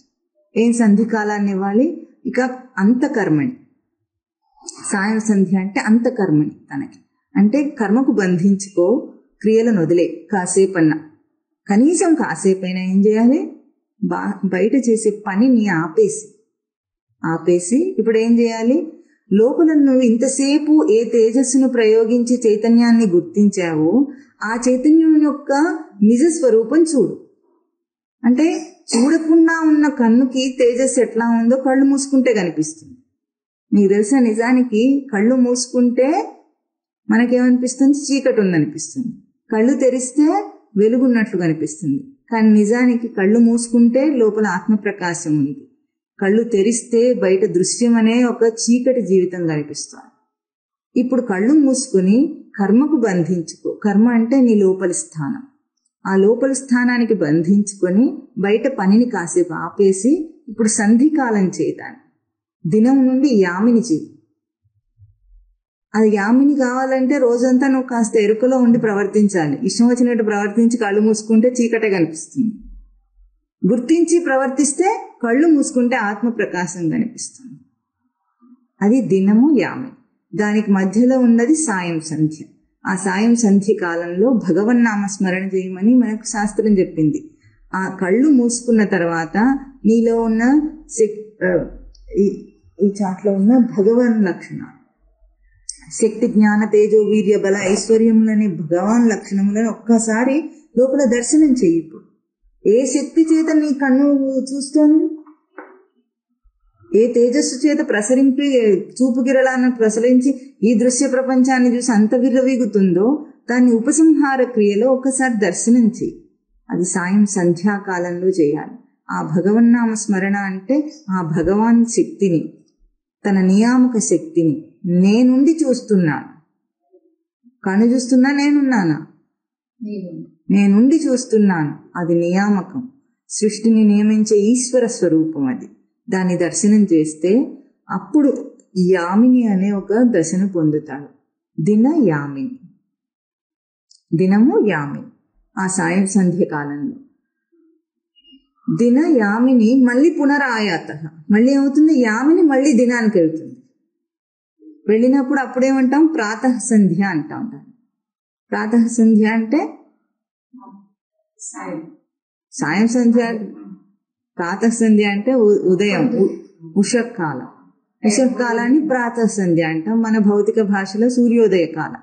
సూర్యోదయ కాలం ఎట్లాగో ఇప్పుడు మళ్ళీ ఏం చేసావు? ఉపసంహారం చేసుకుని నీ లోపల ఆత్మ ప్రకాశాన్ని పొందిన వాడివై, ఇంద్రియ గ్రహింపులతో ఆత్మ చైతన్యాన్ని తీసుకున్న వాడివి లోపల నిలుపుకొని నిలకడగా మళ్ళీ రేపు ప్రవర్తిస్తాం.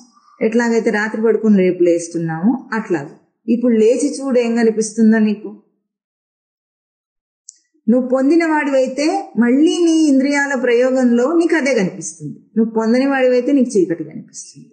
ఇట్లా రోజు మనకు దినము సాయంత్రం. ప్రాతః సంధ్య అంటే ప్రభాతే ప్రాతః. ప్రభాత కాలం అంటే స్పష్టమైన వెలుగు. భా దీప్తో ధాతు. అంటే ప్రథితం. ప్రభాత కాలం అంటే స్పష్టమైన వెలుగు కాలం. అది సంధి కాలం. మళ్ళీ మనకి దేనికి? యామిని నుండి దినమునకు పొందిన దాన్ని ఇప్పుడు మళ్ళీ ప్రయోగిస్తాం. రేపు మళ్ళీ ప్రయోగించి ఏం చేస్తాం? దాన్నే చూసుకుంటాం. లేస్తూనే నేను లేచి తైతక్కలాడతానని ముందు అనకుండా ఏమన్నా నా ఆత్మ ప్రకాశాన్ని గుర్తించే ఒక అవకాశంలోకి మళ్ళీ వచ్చాను. లేవటం అంటే ఏం చేస్తున్నాం? దీనికి మన పనులన్నీ ఆపాల్సిన పని, పూర్తిగా ఆపాల్సిన పని కూడా లేదు. కాసేపు ఆపి దర్శనం చేసిన తర్వాత రోజువారీ పనులు చేసుకోవచ్చు. దానికి ఏం అడ్డం కాదు. కాకపోతే గుర్తించి చేయాలి. ఆ గుర్తింపు కోసం కాసేపు ఉపసంహార స్థితిని అనుభవించాలి.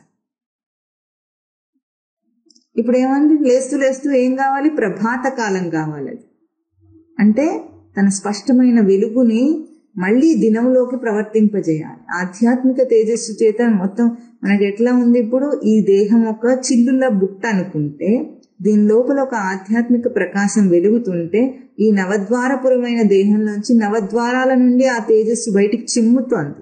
కళ్ళు, ముక్కు, నోరు, చెవులు, పాయు ఉపస్థ ఇంద్రియాల నుండి కూడా ఈ నవద్వారముల నుండి ఆత్మ ప్రకాశం బయటికి చిమ్ముతోంది.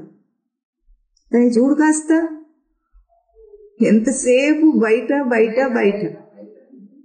కాసేపు ఆపేస్తే ఎంత ఆనందంగా ఉంటుంది. దుఃఖం అనే ఆ చీకటికి తావే లేదు అక్కడ. ఎంతసేపు మన దృష్టి అంతా బయట ఏదో సాధించాలని ఉన్నంతసేపు సాధన కూడా భారమే అవుతుంది. సాధన అంటే బయట ఏదో సాధించడం కాదు, తన ఆత్మ ప్రకాశపు గుర్తింపులో జీవించటం. ఇది దిన యామిని సాయం ప్రాతః శిశిర వసంతో. ఈ శిశిర వసంతం అనే పదాన్నే మనం ఇక్కడ 6 ఋతువులను మననం చేస్తూ వచ్చాం. ముందు వసంత ఋతువు, గ్రీష్మ ఋతువు, వర్ష ఋతువు, శరద్ ఋతువు, ఇంకా హేమంత ఋతువు, శిశిర ఋతువు అని 6 ఋతువుల్లో 12 మాసాలని మనకు చూపించారు. ఆ కొలతలన్నిటినీ మనం 3 కొలతలని దర్శనం చేశాం. కొలత అంటే తనకేమిటి, తన ఉనికిని ప్రయోగం చేసే ఒక కొలత. మళ్ళీ కొలత అంటే ఏమిటంటే మీకు ఇంకో భాషలో చెప్తే క్వాంటిటీ అన్నారు, దాన్ని కాదు. కొలత అంటే క్వాంటిటీ కూడా కాదు. కొలత అంటే ఎంత ఉనికిని దానికి ఇస్తాము, ఆ పరిమాణం, అది కొలత. నువ్వు విషయానికి ఎంత ఉనికిస్తావో అది నీ కొలత.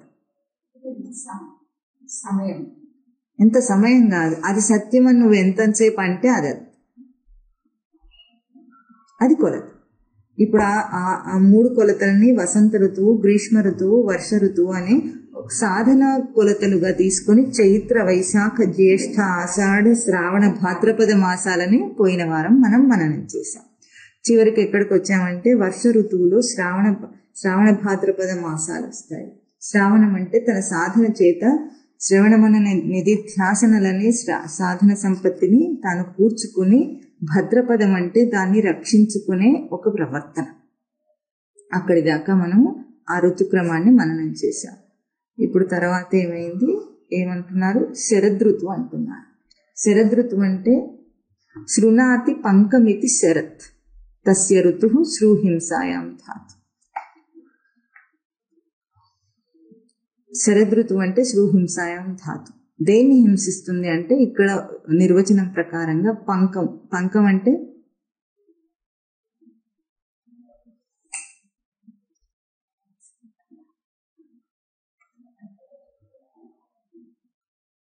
అంటే బురదని ఎండగొట్టేది శరదృతువు అట. వర్ష ఋతువులో ఏమవుతుంది, మట్టంతా తడిసి బురద తయారైంది. అట్లాగే ఇప్పుడు దాన్ని జీవభావం అంతా బురదగా చేసుకున్న మనకి శరదృతువు ఏం చేస్తుంది, ఎండగొడుతుంది, ఎండబెడుతుంది, ఆరబెడుతుంది. ఏ సాధన చేత, ఇందాక మనం ఏమన్నాం, బట్టని సబ్బుతో ఉతికి సబ్బు కడిగేసిన నీళ్లను కూడా ఆరబెట్టాలి, అంతేనా? ఆరబెడితేనే మళ్ళీ ఆ బట్ట కట్టుకోవడానికి యోగ్యం అవుతుంది. తడి బట్ట కట్టుకోలేము. అట్లాగే సాధన చేత ఏ జీవభావాన్ని తొలగించుకున్నావో ఆ సాధన భారాన్ని కూడా తీసేసుకో, ఎండగొట్టు. అది శరదృతు. తనకి సాధన చేత ఏం చేశాడు, జీవభావాన్ని తొలగించుకున్నాడు. ఆ తొలగించుకున్న జీవభావంలో ఇప్పుడు తడితడిగా ఉంటే సాధన భారంగా ఉంటే ఆ భారాన్ని కూడా తీసేసుకో. ఎందుకు నువ్వు ఏమి చేసిన వాడు కాదు, ఇంత చేశానని అనుకున్నప్పటికీ నేను చాలా నియమాలను ఆచరిస్తున్నాను, నియమానుష్ఠాన జీవితం అని ఎంతో చాలా కష్టపడిపోయి ఏదేదో అయిపోతున్నాను అనుకొని అట్లా భారంగా చేసేది సాధన కాదట. చాలా అవలీలగా సహజంగా చేసేది సాధన. ఇది తినొద్దంటున్నారు, అది తినొద్దంటున్నారు, అక్కడికి వెళ్ళొద్దంటున్నారు, ఇక్కడికి వెళ్ళొద్దంటున్నారు, అట్లా నడవద్దంటున్నారు, ఇట్లా నడవద్దంటున్నారు, అట్లా మాట్లాడొద్దంటున్నారు, ఇట్లా మాట్లాడొద్దంటున్నారు. నేను ఎంత కష్టపడిపోతూ అన్న అభ్యాసం చేస్తున్నాను. ఇది కాదు సాధన అంటే. కష్టం లేదు, కష్టం లేదు. అక్కడ అంతని గోలాది చేయలేని చేతగానితనం, రాద్ధాంతం. అమ్మో, చేయలేని రాద్ధాంతం బాగా చెప్పింది. చేయలేని రాద్ధాంతం చేస్తే అప్పుడు ఏం తెలుస్తుంది? నేనేం చేయలేదని అర్థమవుతుంది. ఇదే నా సహజ స్థితి. సహజంగా నేను ఇట్లాగే ఉండేవాడిని. పుట్టినప్పుడు కాఫీ తాగటం నాకేం అలవాట్లేదు. సహజం ఏమిటి? కాఫీ తాగటం సహజమా, తాగకుండా ఉండటం సహజమా? మనం ఏం చేసాము? కాఫీ అనే మంచి అభ్యాసం చేసుకుని అలవాటు పడిపోయి ఇప్పుడు చాలా సాధన చేసి నేను సాధించింది ఏమిటి? కాఫీ తాగకుండా ఉండటాన్ని. ఇప్పుడు నువ్వు చేసింది ఏమైనా పెద్ద గొప్ప విశేషమా? ముందే ఉన్నదా చెప్పండి? పుడుతూ కాఫీ తాగాడా ఎప్పుడైనా ఎవరైనా? ఇప్పుడు ఎక్కడో కాఫీ గింజలు తయారు చేసుకుని వాటిని పొడి చేసుకుని వాటిని పాలు పిండుకొని తాగాలని ఈ ఘోర కృత్యం అంతా చేసి ఇప్పుడు సాధన చేసి కాఫీ నాకు విరుద్ధమైన అంశం కనుక, నా సాధనకు విరుద్ధం కనుక నేను మానేశానని ఒక భారాన్ని మోస్తున్నాడు వీడు. ఈ శరదృతువులో ఏం చేయాలి? ఈ భారాన్ని తీసేసుకోవాలి. నేనేమీ చేసిన వాడని కాదు, ఇదివరకు నాకు కాఫీ అలవాటే లేదు, మధ్యలో రుద్దితే వచ్చింది, ఇప్పుడు తీసేసుకున్నాను అంతే, ఏం చేయలేదు ఇంతకి. అది అర్థమైతే అది శరదృతువు. శరదృతువులో 2 కొలతలు ఏమిటి తనకు? ఆశ్వేజ మాసము, కార్తీక మాసం. శరదృతువులో ఆశ్వేజ మాసము, కార్తీక మాసం వస్తాయి. ఆశ్వేజ మాసం అంటే అశ్విని నక్షత్రయుక్త పూర్ణిమ అస్మిన్నితి ఆశ్వయుజ. ఆశ్వేజం తర్వాత కార్తీక. అశ్విని నక్షత్రయుక్త పూర్ణిమ, పూర్ణిమ రోజున ఏ నక్షత్రం ఉంటే ఆ నెలకి ఆ మాసమునకు ఆ పేరు వస్తుంది. పూర్ణిమ అంటే తన పూర్ణమైన సాధనాంశమునందు, తాను సాధించిన సాధనాంశమునందు ఏ నక్షత్రం ఉంటే ఆ నక్షత్రం ఏమిటి? అశ్విని నక్షత్రం. ఇప్పుడు అశ్విని అంటే అసు వ్యాప్తో ధాతువు చూపిస్తున్నారు. సాధనలో వ్యాపించుట. శరదృతువులో తను ఆ కొలతలో, శరదృతు యొక్క కొలతలో తాను వ్యాపిస్తూ ఉంటే అది అశ్విని నక్షత్రయుక్త పూర్ణిమ అవుతుంది అని అంటున్నారు ఇక్కడ. ఇప్పుడు మనం ఏం చేస్తున్నాం? శరదృతువులో సాధన భారాన్ని తొలగించుకుంటున్నాం, ఎండగొడుతున్నాం. అదేమిటి? మనకు బురదలాగా ఉంది, ఇప్పుడు దాన్ని కడుక్కుంటూ ఉన్నాం అన్నమాట. ఇప్పుడు దాన్ని కూడా ఆ తడి చేత మనకి ఏమొస్తుంది? ఇప్పుడు బాగా బురద తొక్కొచ్చాం, చాలాసేపు బురదలో ఉన్నామని, తర్వాత ఏం చేస్తాం? ఇంటికి వచ్చి కడుక్కుంటాం. క్లీన్ అమ్మ తెలుగులో కడుక్కుందాం మనం. ఆ కడుక్కున్న తర్వాత ఏం చేస్తాము? తడి అట్లాగే ఉందనుకో మనకేమవుతుంది? కాళ్ళకు తడి అట్లాగే ఉంటే ఏమవుతుంది?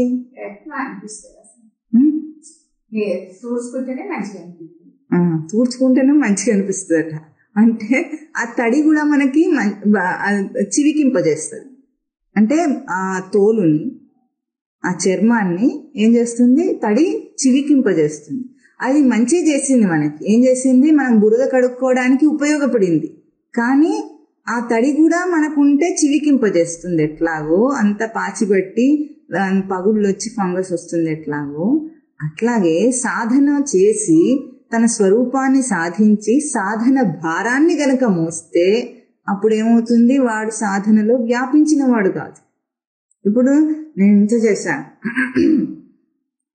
నేను 5-6 సంవత్సరాలుగా సాధన చేస్తున్నా, నేను 25 సంవత్సరాలుగా శ్రవణం చేస్తున్నా, నేను మహా గొప్ప సాధకుణ్ణి, నేను ఎన్నెన్నో నిగ్రహాలు చేసి నియమానుష్ఠాన జీవితాన్ని చేస్తున్నానన్న భారాన్ని కనుక నువ్వు మోస్తే ఆ భారమే నిన్ను చివికింపజేస్తుంది.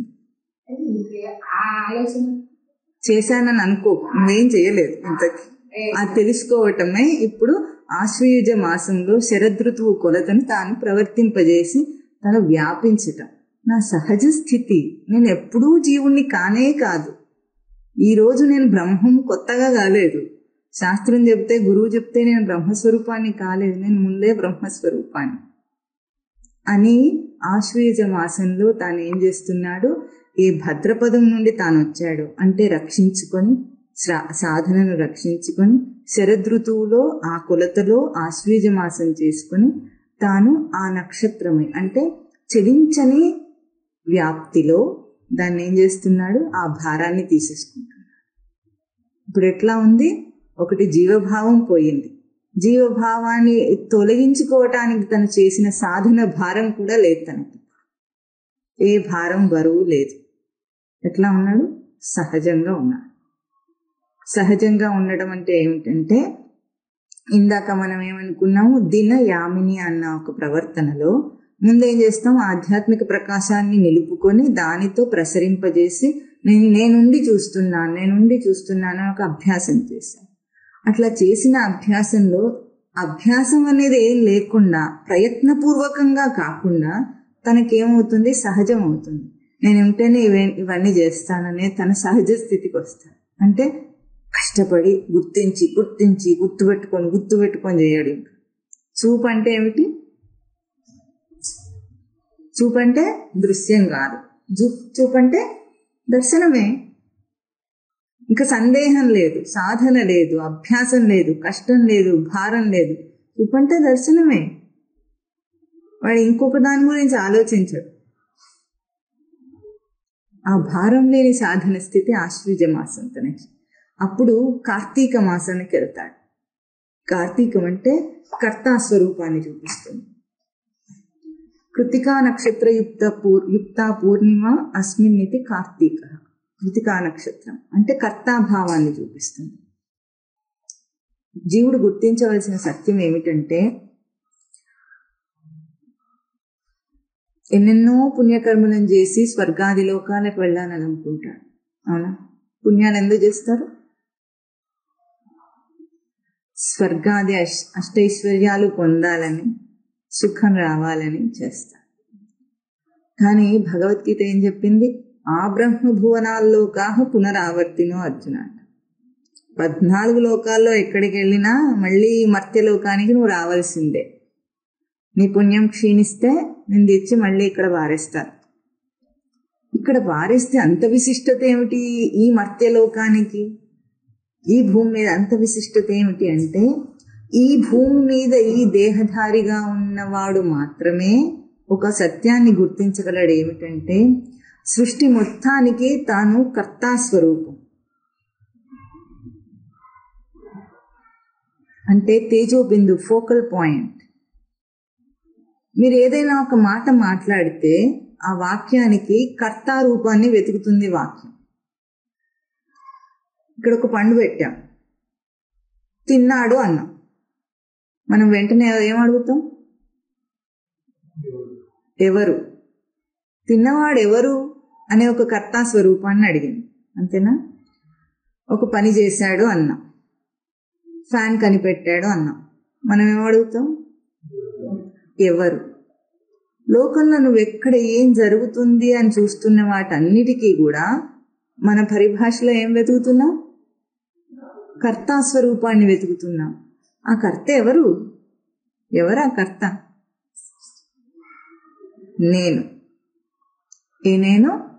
స్వచ్ఛమైన సచ్చిదానంద పరబ్రహ్మం ఉన్నంత మాత్రం చేతనే ఈ సృష్టి ఇట్లా ఉంది. కర్తాస్వరూపం కార్తీకం అంటే అది. ఏ ఆధారంగా నువ్వు జీవభావాన్ని కూర్చోబెట్టావు? నీ కుర్చీ ఏమిటి? ఆత్మభావం ఆధారంగా. ఎక్కడ కూర్చొని ఉంది అది? నీ జీవభావం ఎక్కడ తిష్ట వేసుకొని ఉంది? దేని మీద ఆపాదన? కత్తి ఉంది కదా, కత్తికి పైన ఏముంది? ఓర. కత్తిలాగానే ఉంది, కత్తి ఆకారంలోనే ఉంది, కత్తిలాగానే అనిపిస్తోంది మనకి. కానీ తేజస్సు కత్తికుందా, ఓరకుందా?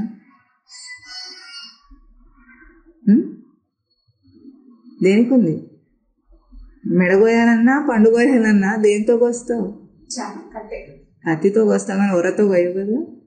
అట్లాగే జీవభావము దేన్ని ఆచ్ఛాదన చేసుకొని అది వెలుగుతోంది, లోపల ఆత్మభావానికి అది తొడుగై కూర్చుంది. కాబట్టి దీనికి ఇంత వెలుగు. కర్తాస్వరూపం అని సృష్టిలో ఏది జరుగుతుందన్నా ఇది ఉంది అని నువ్వు అనాలంటే ఎవరు అనాలి? అనాలి అంటే ఎవడో ఉండాలి, ఉన్నవాడే అనగలడు. అంతేనా? లేనివాడు ఏమంటాడు? ఇది కర్తాస్వరూపం. కార్తీక మాస కొలత. శరదృతువులో సాధన భారాన్ని తొలగించుకొని ఆ సాధన వ్యాప్తిలో ఉన్నవాడు ఏం చేస్తాడు? కర్తా స్వరూపంలో జీవిస్తాడు. అంటే కర్త అంటే అహంకారపు కర్త కాదు. ఇక్కడ ఏ కర్త? గ్రహింపుకు తేజోబిందు అయిన తన కర్తా స్వరూపం. అన్నిటినీ గ్రహించి నేను మాట్లాడుతున్నాను ఈ రోజున. ఇది రోజు మనం అనుభవించవచ్చు. ఎట్లాగో ఒక్కసారి ఆలోచించండి. కళ్ళు మూసుకొని నిద్రపోతున్నాను, సృష్టి లయం అవుతుందా కావటం లేదా నీ లోపల? అప్పుడు నువ్వు పడుకున్నంత మాత్రం చేతి ఇక్కడ అంతా జరుగుతుందా జరగట్లేదా నీకు అనవసరం. అది అట్లా పడుకుంటున్నావు నువ్వు. అవునా? ఉందా లేదా, ఎవరేమవుతారు, ఏమైపోతుంది అని ఏది లేకుండా నీ లోపలికి నువ్వు లయం చేసుకొని ఉపసంహారం చేసుకుంటున్నావు చూడు. మళ్ళీ లేవగానే అన్నిటినీ ఉందని నువ్వంటే కానీ అవి లేవు. నువ్వు లేచి మెలకువ స్థితికి వచ్చి జాగ్రత్త అవస్థకు వచ్చి అన్నిటినీ నిన్నటి వాటిని మళ్ళీ రీకలెక్ట్ చేసుకొని, అంతేనా? ఇప్పుడు నువ్వు అంటే గాని అవి లేవు. ఇప్పుడు సృష్టి ఈ జగత్తు యొక్క పోకడకి, సృష్టి యొక్క నడవడికకి ఎవరు కర్తాస్వరూపం? గ్రహింపు రూపమైన తనే కర్తాస్వరూపం. ఇది కార్తీక మాస కొలత. తనకి సాధన చేతి తను ఇప్పుడేం సాధించాడు? నా గ్రహింపు సత్యం. నా గ్రహింపులో ఏదైనా ఉండాలి, ఊడాలి. ఉండాలన్నా ఊడాలన్నా నా గ్రహింపులో జరుగుతుంది, కానీ అక్కడ ఏం లేదు. సృష్టి పోవడం అంటే మాయమైపోదు, సృష్టి ఉండడం అంటే అట్లా రాదు.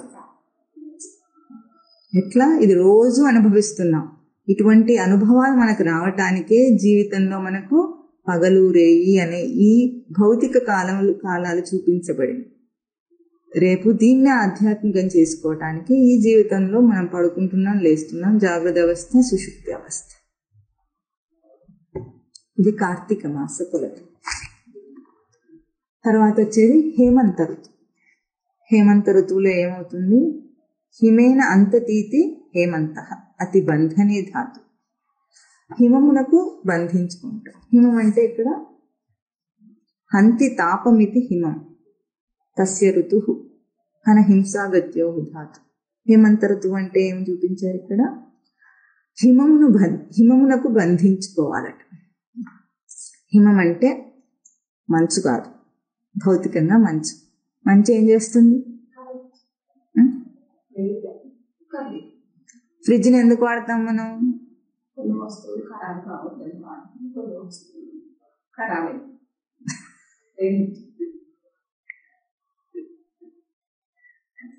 ఏదైనా వస్తువు పాడవకుండా ఉండడానికి ఫ్రిడ్జ్ వాడతాం, అంతేనా? అంటే హిమం ఏం చేస్తుంది? దాన్ని రక్షిస్తుంది. బయటి వాతావరణం నుండి ఆ వాతావరణపు ప్రభావం ఉండకుండా దాన్ని రక్షిస్తుంది. ఇది హిమం. అట్లాగే ఇక్కడ హిమం అంటే మంచు అన్న ప్రసిద్ధార్థం ఉంది కనుక మనం ఆ ఉపమానం తీసుకుంటున్నాం. ఇక్కడ హిమం ఏమిటి? తనకు కర్తాస్వరూపమైన తనని ఇప్పుడు గుర్తించాను. అంటే నా గ్రహింపుయే నా కర్తాస్వరూపం, అదే సృష్టికి ఆధారం అని గుర్తించిన వాడు ఏం చేస్తాడు? హిమమునకు బంధించుకుంటాడట తనని. అంటే ఇక్కడ హిమం అంటే హన హింసాగత్యో ధాతు ఏం చూపిస్తుందంటే, ఇప్పుడు తాను ఏదైతే కర్తా స్వరూపాన్ని పొందాడు, ఇప్పుడు మనం ఏమన్నా అక్కడ పండు ఉంది తిన్నారు అని మాట్లాడు, ఎవడు అన్న ఒక ప్రశ్న వచ్చింది, నేను అని అంటున్నాను. ఒకనొక గ్రహింపు నేను అంటోంది దాన్ని. ఇప్పుడు పండు తినుట అనే ఈ బాహ్య ప్రక్రియ నుండి, ఈ భ్రాంతి నుండి తొలగించుకొని ఆ జీవుణ్ణి గుర్తించాలి. ఎవరు అన్నాడో ఆ కర్తా స్వరూపాన్ని గుర్తించాలి. అంటే ఏమిటంటే బాహ్య ప్రక్రియ నుండి రక్షించుకొనుటకు హిమ లక్షణం. హింసాగతి అంటే దాన్ని అణిచేయి నువ్వు ఉండు, దాన్ని అణిచేయి నువ్వు ఉండు. ఎందుకంటే దేహధారిగా ఉన్నంతసేపు మనం ఏం చేస్తాం? చూస్తూనే ఉంటాం, వింటూనే ఉంటాం, తింటూనే ఉంటాం, పంటూనే ఉంటాం కదా. ఇవి ఆగటం లేదు కనుక వాటిని హింసిస్తూ నువ్వు ఉండు. లేకపోతే ఏమవుతావు? అవే సత్యం అనుకుంటాము. బాగా వచ్చేసింది రామస్వామికి, రంగస్వామి, అవే సత్యం అనుకుంటాం. ప్రతి క్షణం నువ్వు చేస్తున్నప్పుడు దాన్ని హింసించు నువ్వు ఉండు, దాన్ని హింసించు నువ్వు ఉండు. ఇది హేమంత ఋతువు తనకి. ఈ హేమంత ఋతువులో ఏమొస్తాయి? నెలలు, మాసాలు. పౌషమాసము కాదు, మార్గశీర్ష మాసం ముందు. మార్గశీర్షం అంటే మృగ అన్వేషణే ధాతు. మార్గశీర్షం మృగశిరా నక్షత్రయుక్త పూర్ణిమ అస్మిన్నితి మార్గశిర. మృగశిరా నక్షత్రం అట. మృగం అంటే మృగ అన్వేషణే ధాతువు, శిరం అంటే సుహింసాయాం ధాతువే. కానీ దానికి మంచి ఒక తత్వార్థాన్ని చూపించారు ఇక్కడ గురుదేవుడు. మనకి ఒక అన్వేషణ ఉంది మనకి. ఏ అన్వేషణ? దీన్ని చాలా చాలా సార్లు మనం మననం చేస్తున్నాం. మీరు మర్చిపోవద్దు, అడగగానే చెప్పేటట్లున్నారు. ఏం అన్వేషణ? దేనికోసం వెతుకుతున్నాం?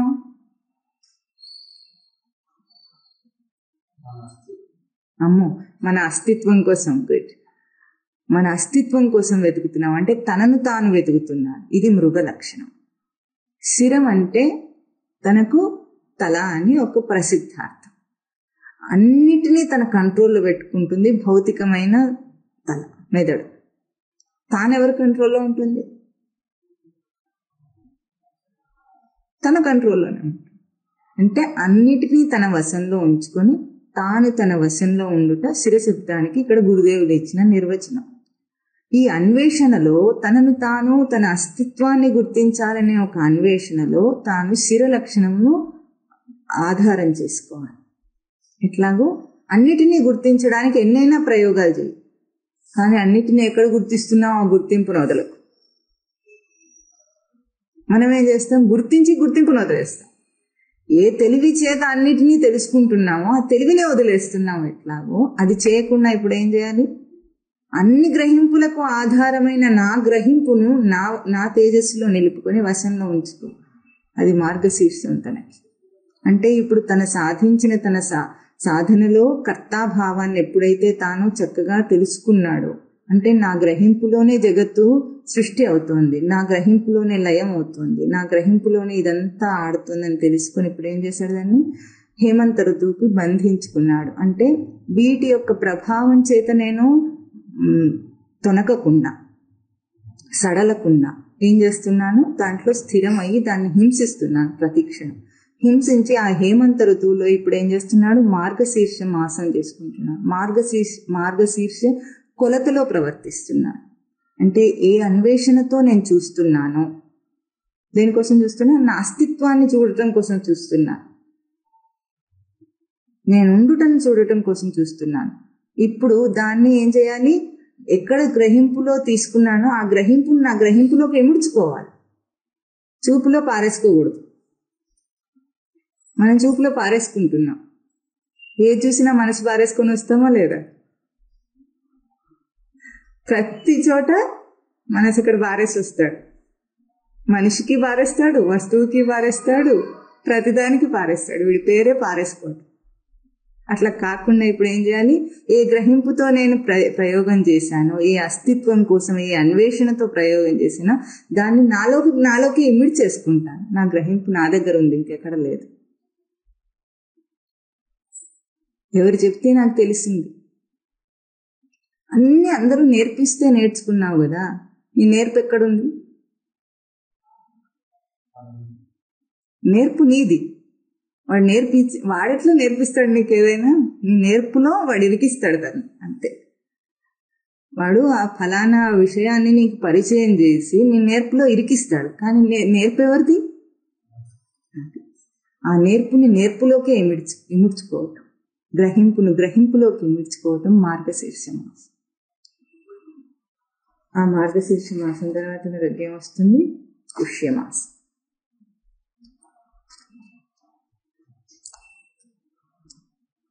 పుష్య నక్షత్రయుక్త పూర్ణిమ అస్మిన్నితి పౌష. అంటే పుష్యమాసం అంటే పుష్టినిచ్చేది. మనకు దేనివల్ల పుష్టి వస్తుందండి? ప్రతివాడు సలహా ఇస్తాడు. ఏమని? బలహీనంగా ఉంటే ఏం చేయాలి? పౌష్టికాహారం తినాలట.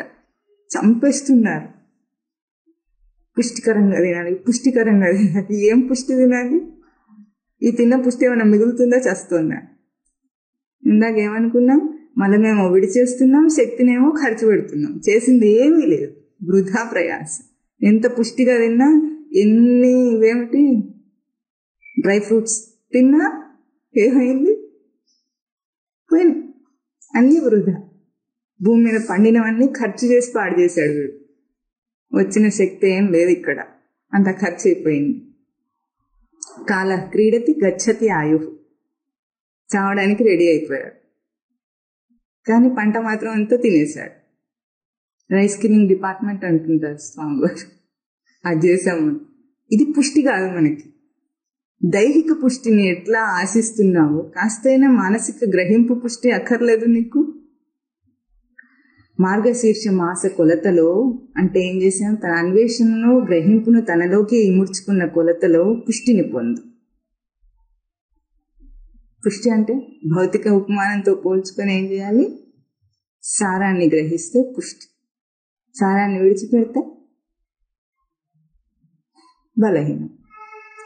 అట్లాగే ఈ మార్గశీర్ష మాస కొలతని నీలో ఇముడ్చుకొని దాంట్లో జీవించి పుష్టిని తెచ్చుకో. లోకంలో ఏదైనా విద్యలో బాగా దిట్ట కావాలంటే ఏం చేయాలి?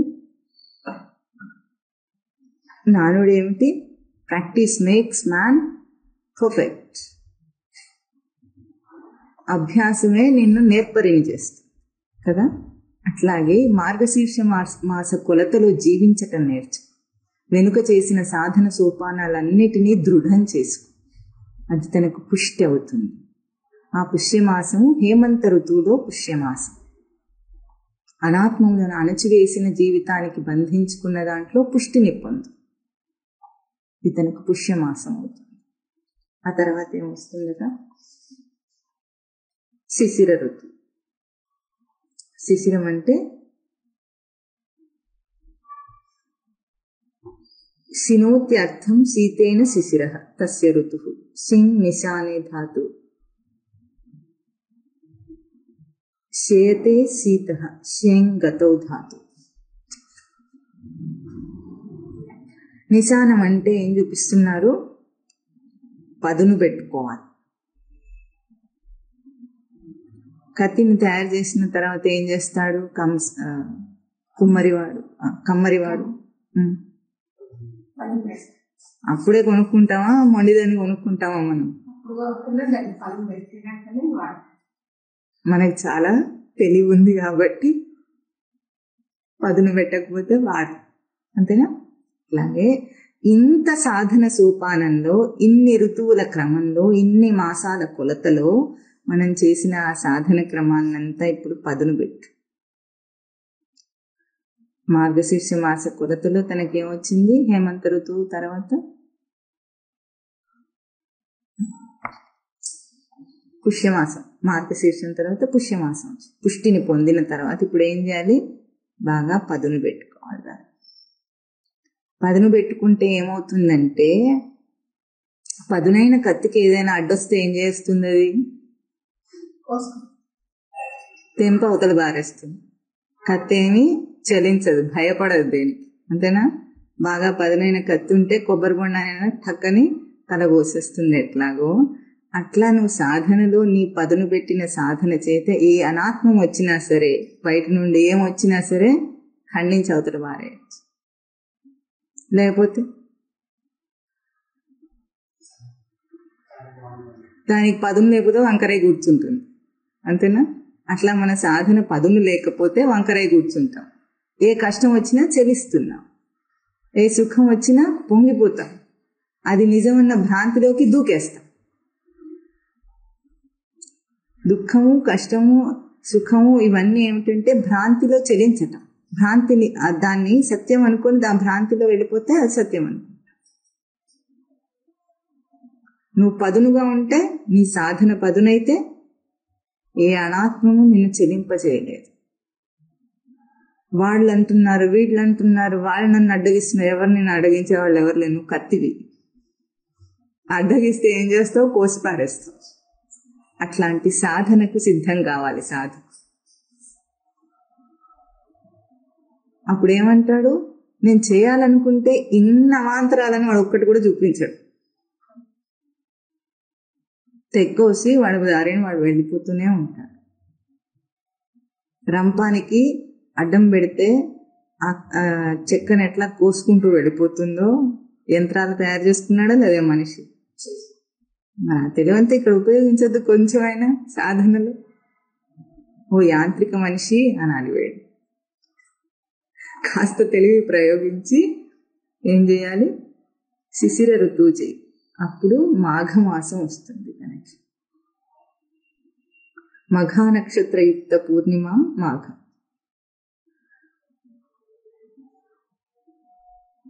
మఘం అంటే యజ్ఞం అని అర్థం చూపించారు ఇక్కడ. ఇప్పుడు ఈ సాధన తేజస్సులో యజ్ఞం చేయి. ఏ యజ్ఞం చేయమంటారు? చండీ హోమం చేయనా, సుదర్శన హోమం చేయనా, ఇంకేమేమి ఉన్నాయి, మిరపకాయలో హోమం చేయనా, అటువంటివి కూడా ఉన్నట్టున్నాయి ఈ మధ్య. ఉన్నాయి. మిరపకాయలు చింతపండు హోమాలు వద్దు, ఆ యజ్ఞం చెప్పట్లేదు ఇక్కడ. యజ్ఞం అంటే యజ దేవ పూజా సంగతికరణ దానేశు అని చూపించారు. అంటే తన ప్రవర్తనలోనే యజ్ఞం చేయాలి. మీకు సనాతన ఆచారంలో అన్నం తినటం యజ్ఞంగా చూపించారు. మనమేమో నిలబడి ఫుట్పాత్ మీద తినేది అన్నం కాదు. అన్నం తినటం అంటే ఒక యజ్ఞం చేస్తున్నాడు అని అర్థం. అది ఒక భౌతిక ఉపమానం. ఎందుకంటే మనం తినే ఆహారమే మనకు పుష్టినిస్తుంది భౌతికంగా. కాబట్టి ఆ తినే ఆహారాన్ని చాలా పవిత్రంగా విధి విధానంగా వంట చేసుకొని విధి విధానంగా వడ్డించుకొని కూర్చొని ఒక యజ్ఞపరమైన అన్నంగా తినాలి. ఇది భౌతిక ఉపమానంగా ఒక నియమానుష్ఠాన జీవితానికి చూపించాలి. దీనికి ఆధ్యాత్మిక ఉపమేయం ఏమిటి అంటే యజ్ఞపరంగా ప్రవర్తన చేయి. దేవపూజా సంగతికరణ దానేశం అంటే ప్రవర్తనకు బంధించుకొని విలువ తెలిసి అక్కడ ప్రవర్తించు. నీ ప్రవర్తనలో ఉండు ఎప్పటికీ. ఇందాకేమనుకున్నాం? సహజ స్థితి. ఎప్పుడైతే నువ్వు కత్తిలా తయారవుతావో అప్పుడు ఏ అనాత్మము నీ దగ్గరికి రాకుండా ఉండటం అంటే ఏమిటంటే సూర్యుడి దగ్గరికి ఏది వెళ్ళినా ఎట్లా కాలిపోతుందో, సూర్యుడు మాత్రం అది నా దగ్గరకు వచ్చిందని గాని నేను దాన్ని కాల్చానని గాని ఏమైనా అనుకుంటాడేమిటి? ఏం అనుకోడు. సూర్యుడి పాటికి సూర్యుడు వెలుగుతూ ఉంటాడు అంతే. అట్లా ఉంటాం.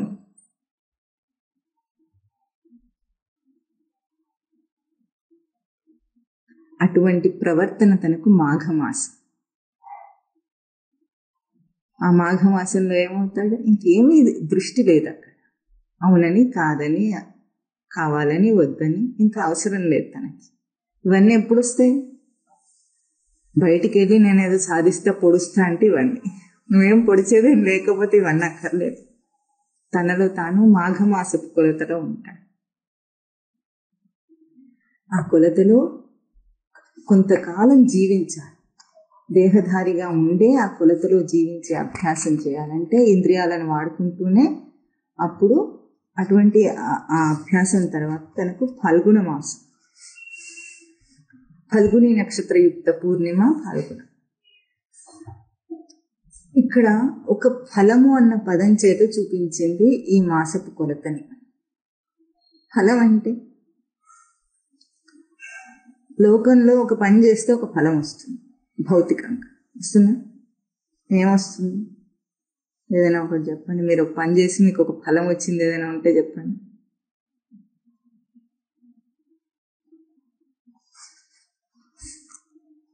పరీక్ష రాస్తే ఫలితాలు వస్తాయి. ఏమవుతుంది? పాస్ అవుతాడు. అట్లాగే లోకంలో ఏ పని చేసినా ఫలితం వస్తుందని. అందుకే మనకు ఒకటి బాగా అలవాటు అయిందంటే చేస్తే ఏమొస్తుంది అని అడిగేస్తాడు వెంటనే. ఈ పూజ చేస్తే ఏమొస్తుంది, ఈ నోము చేస్తే ఏమొస్తుంది, ఈ వ్రతం చేస్తే ఏమొస్తుంది. అట్లా ఎప్పుడైనా పెళ్లి చేసుకుంటే ఏమొస్తుందని అడిగాడా?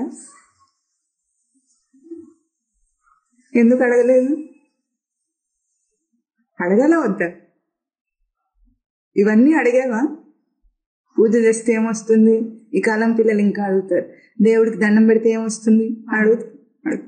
అంత అడిగిన వాడు పెళ్లి చేసుకుంటే ఏమొస్తుందని ఎప్పుడైనా అడిగాడా? ఎందుకు అడగలేదు? ఫలాన్ని కోరి అన్ని చేస్తున్నవాడిని తెలుసుకో, మరి అడుగు, అంతటా అడుగు.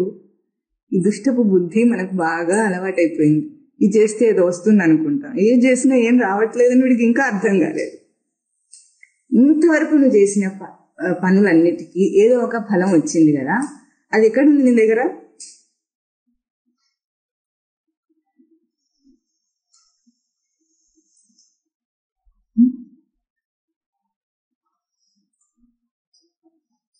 మంచి ఆహారం తింటే అన్ని లోటలు కొట్టుకుంటూ చాలా బాగుందని తృప్తి వచ్చిందన్న. పుట్టినప్పటి నుండి ఎన్ని ఇష్టమైన పదార్థాలు తినుంటావు, దాని ఫలమైన తృప్తి నీ దగ్గర ఎక్కడుంది ఇప్పుడు? లేదు. మంచి బట్టలు కట్టుకుంటే నేను గొప్పవాడిలాగా అందరికీ కనిపిస్తాను అనే ఒక ఫలం వస్తుంది అనుకుంటా. ఎన్ని బట్టలు కట్టుకొని చింపి పారేసి ఉంటావు ఈ పాటికి, నీ చేతిలో శిథిలం అయిపోయినాయి అన్ని. అక్కడ వచ్చిన నీ గొప్పతనపు తృప్తి ఎక్కడుంది? ఏ బ్యాంకులో ఉంది? డిపాజిట్ చేసుకున్నా ఎక్కడైనా? లేదు. అన్నిటికీ ఫలాన్ని ఆశించి చేసిన వాడివి ఆ ఫలం వచ్చిందనుకుంటే అది ఎక్కడ పెట్టుకోవాలో నీకు ఎక్కడ తెలియకపోతే, నీకు అకౌంటే లేకపోతే ఏం చేసుకుంటావు దాన్ని? వీడికి అకౌంట్ లేదు కాబట్టి ఏం చేసిందంటే, కాలం అనే ఏమంటారు దాన్ని, కాలం అనే ఒక దొంగ అనుకుందాం మనం, మన ఫలాలన్నిటినీ దోచుకుపోయింది. ఇప్పుడు ఎక్కడ ఏం చేసిన వాటికి ఫలం ఎక్కడ కనిపించట్లేదు. ఆ దుష్టపు బుద్ధిని ప్రయోగించి ఈరోజు ఏమంటాడు, సాధన చేస్తే నాకేమొస్తుందని అడుగుతాడు. లడ్డూలు వస్తాయి, తింటావా? నీకు తినే శక్తి ఉందా? సాధన చేస్తే ఏం ఫలం వస్తుందో దాన్ని ధారణ చేసే శక్తి నీకుందా? ఇన్నాళ్ళు లౌకిక జీవితంలోనే వచ్చిన ఫలాలను పెట్టుకోవడానికి నీకు జేబు లేదు, బ్యాంక్ అకౌంట్ లేదు, నీకు ఒక లాకర్ లేదు, అన్నిటిని వదిలేసుకొని పారేసుకొని ఇప్పుడు ఏం లేని రిక్త హస్తాలతో ఉన్నవాడివి ఈరోజు సాధన చేత నువ్వు సాధించే ఫలం ఏమిటని అడిగేవాడు వస్తే మాత్రం నువ్వు ఎక్కడ పెట్టుకుంటావు?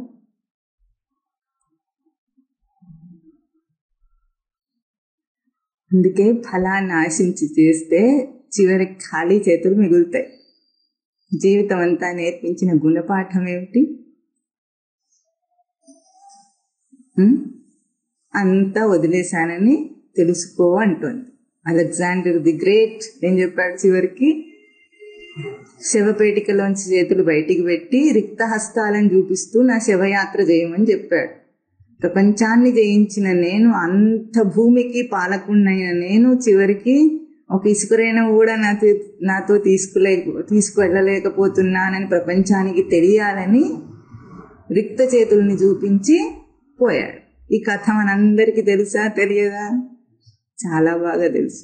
మనం అలెగ్జాండర్ ది గ్రేట్ లాగా ఏం సాధించకపోయినా ఏదో సాధిస్తున్నానని అనుకుంటూనే ఉన్నాం, ఇంకా తెలిసినా కూడా. అందుకే వీడెవరు? మన టైటిల్ ఏమిటి? మహామేధావి అయిన మనిషి, మూఢమతి. అందుకే ఫలం అంటే ఫల నిష్పత్తో ధాతువు చూపించాలి.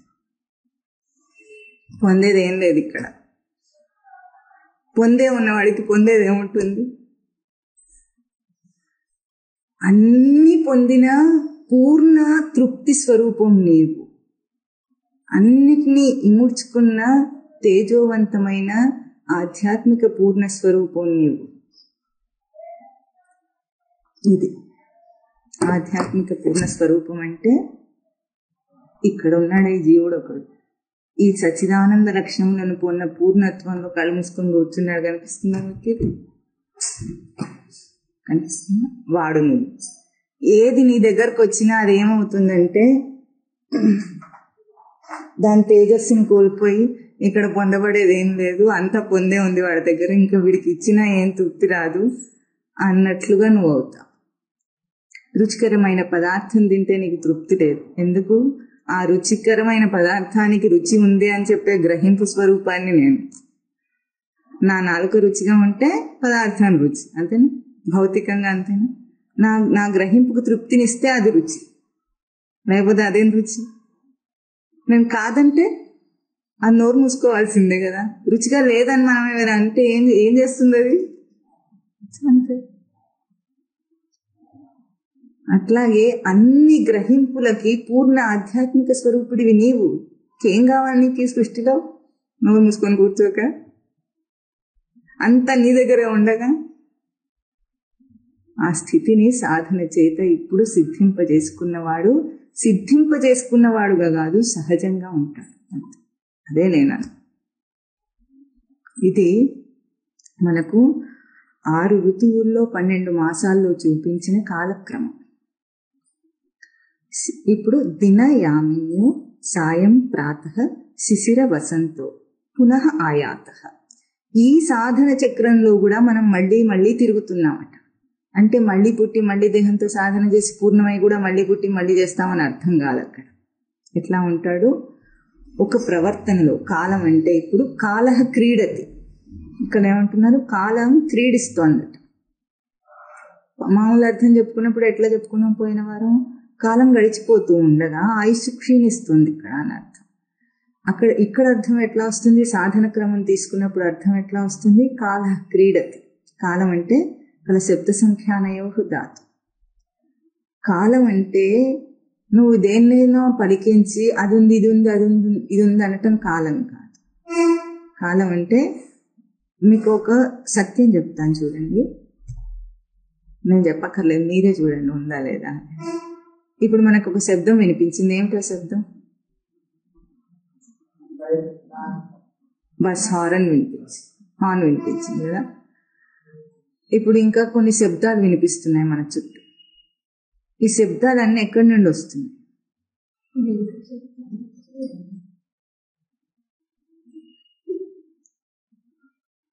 వినికిడి శక్తి ఉంటే వినిపిస్తున్నాయి అన్నాం. సరే, ఎట్లా వినిపిస్తున్నాయి మనకి?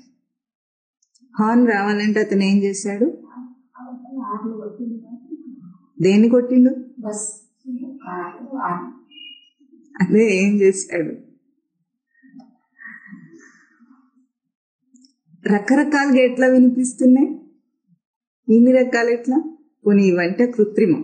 పొద్దున్నే లేస్తే రకరకాల పక్షుల శబ్దాలు వినిపిస్తాయి మనకి కదా. ఇట్లా అన్ని రకాల శబ్దాలు ఎట్లా వస్తున్నాయి,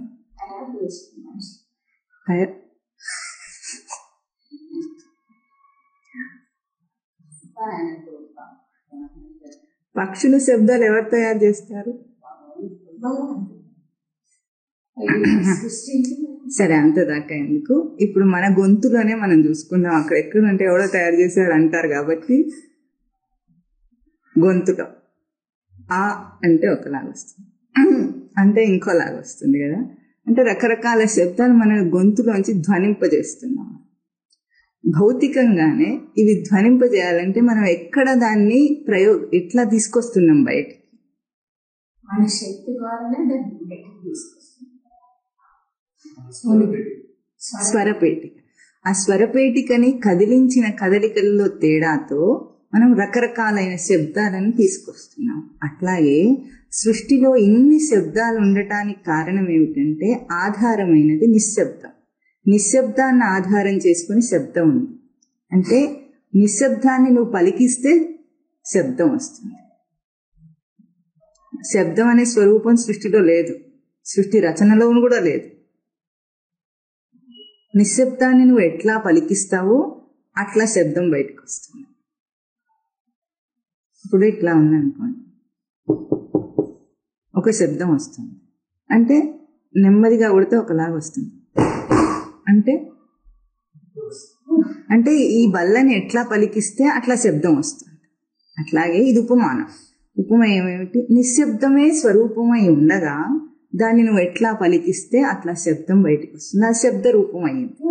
శబ్దం లేదు అక్కడ, నిశ్శబ్దమే ఉంది సృష్టి.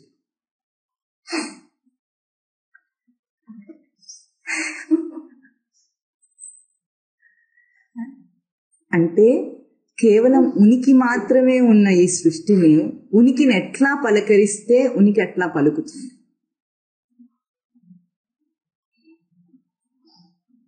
ఇంకొక ఉదాహరణతో నీకు అర్థం కావాలంటే, నీ లోపల నేనున్నానన్న స్మృతి నీకు ఉంది, ఉందా? దాన్ని నువ్వు ఎట్లా పలికిస్తావు, ఏదో ఒక విషయాన్ని తెచ్చుకొని ఆనందంగా ఉన్నానని అంటావు. ఆనందం ఎట్లా పలికింది, ఉన్నాను పలికిస్తే పలికింది, ఆనందంగా ఉన్నాను.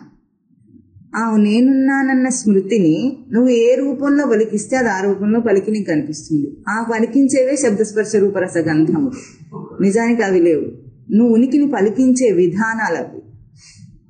ఆనందంగా ఉన్నానంటే ఉనికి ఆనందంగా పలుకుతుంది, ఏడుస్తూ ఉన్నానంటే ఉనికి ఏడుస్తూ పలుకుతుంది. కానీ పలికేది ఎవరు, ఉనికే. ఉన్నానన్న ఉనికే పలుకుతుంది. బోర్ కొడుతూ ఉన్నానంటే నువ్వు బోర్గా పలికిస్తే ఉనికి బోర్గా పలుకుతుంది. ఇది కాలం. కాలం అంటే తాను పలికించే రీతి, తాను పలికించి చూచుకునే రీతి కాలం. తీరు, రీతి అంటే తీరు. అర్థమవుతుంది? ఈ కాలాన్ని కాలం క్రీడిస్తోంది. అంటే క్రీడ అంటే తనకు ఉనికి ఆధారంగా తను ఎన్నో ప్రయత్నాలు చేసి ప్రవర్తించటం అనేది క్రీడ. సృష్టిలో ఆట, మన భాషలో ఆట.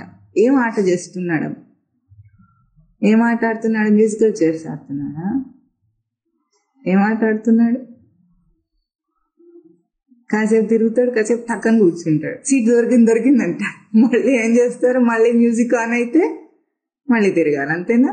మళ్ళీ తిరిగి వచ్చి టక్కన కూర్చోవాలంటాడు. అలా అన్ని కుర్చీలు అయిపోగా, అందరూ అవుట్ అయిపోగా ఎవడో ఒకటి మిగులుతాడు, వాడికి ఒక కుర్చీ మిగిలింది. ఇది ఒక ఆట అనుకుంటున్నాం. అట్లాగే సృష్టిలో ఏం చేస్తున్నాం? తిరిగి ఇక్కడ నేనున్నా, కాసేపు ఆ ఉద్యోగం చేస్తున్నా, కాసేపు ఈ ఉద్యోగం చేస్తున్నా, కాసేపు అక్కడ భర్తనైనాను, ఇక్కడ భార్యనైనాను, కాసేపు తల్లినైనాను, కాసేపు కూతురునైనాను, కాసేపు కోడలినైనానని సీట్లు మార్చుకుంటూ మ్యూజికల్ చైర్ ఆడుతున్నాం. చివరికి చూస్తే నీ చైర్ లాగేస్తారు అందరూ, నువ్వు ఏది కాకుండా అవుతావు, అంతేనా? అవుట్ అయిపోతావు ఆటలో. ఎవరు గెలుస్తారు?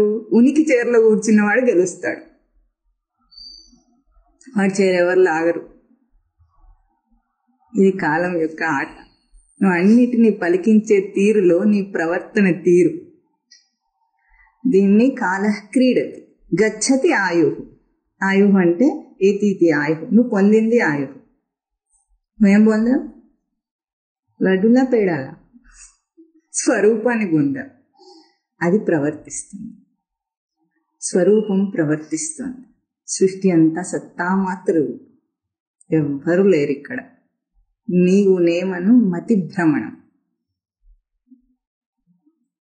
పరమేశ్వరుడనే ఒక పదానికి ప్రహ్లాదుడు ఒక మంచి నిర్వచనం చెప్తాడు. ఎవరి యందు తత్పరుడై ఎరుకగలిగిన పురుషుడు మీరు తామును మతి భ్రమణము లేక భిన్నులై ప్రవర్తింపరో అట్టి పరమేశ్వరుణ్ణి నేను ప్రార్థిస్తానంట.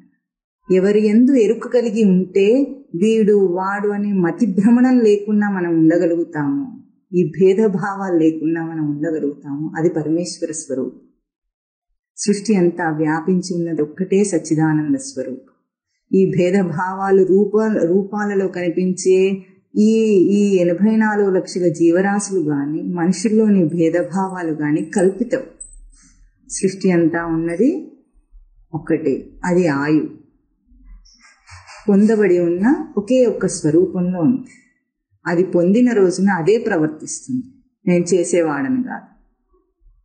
ఎవరు చేస్తున్నారు? ఎవరు ఏది చేయటం లేదు. ఇక్కడ ఎవరు లేరు అసలు. అన్న ఒక్కటే కాల క్రీడతి గచ్చతి ఆయు. ఇది సాధన సోపాన క్రమంలో తాను పొందిన స్థితి. ఇది భజ గోవిందం. గోవిందుని భజించటం అంటే ఏమిటి? స్వరూపాన్ని గుర్తించి నిలుపు, నిలదీసి నిలుపు అక్కడ. అంతే. ఎక్కడెక్కడ నువ్వు వెళుతున్నావో, నీ అడుగు ఎక్కడ పడుతుందో, నీ కదలిక ఎక్కడుందో ఆ కదలికలో నిలుపు. నిలిపి కదుపు. కింద హాల్లో బోర్డు రాసి పెట్టాను.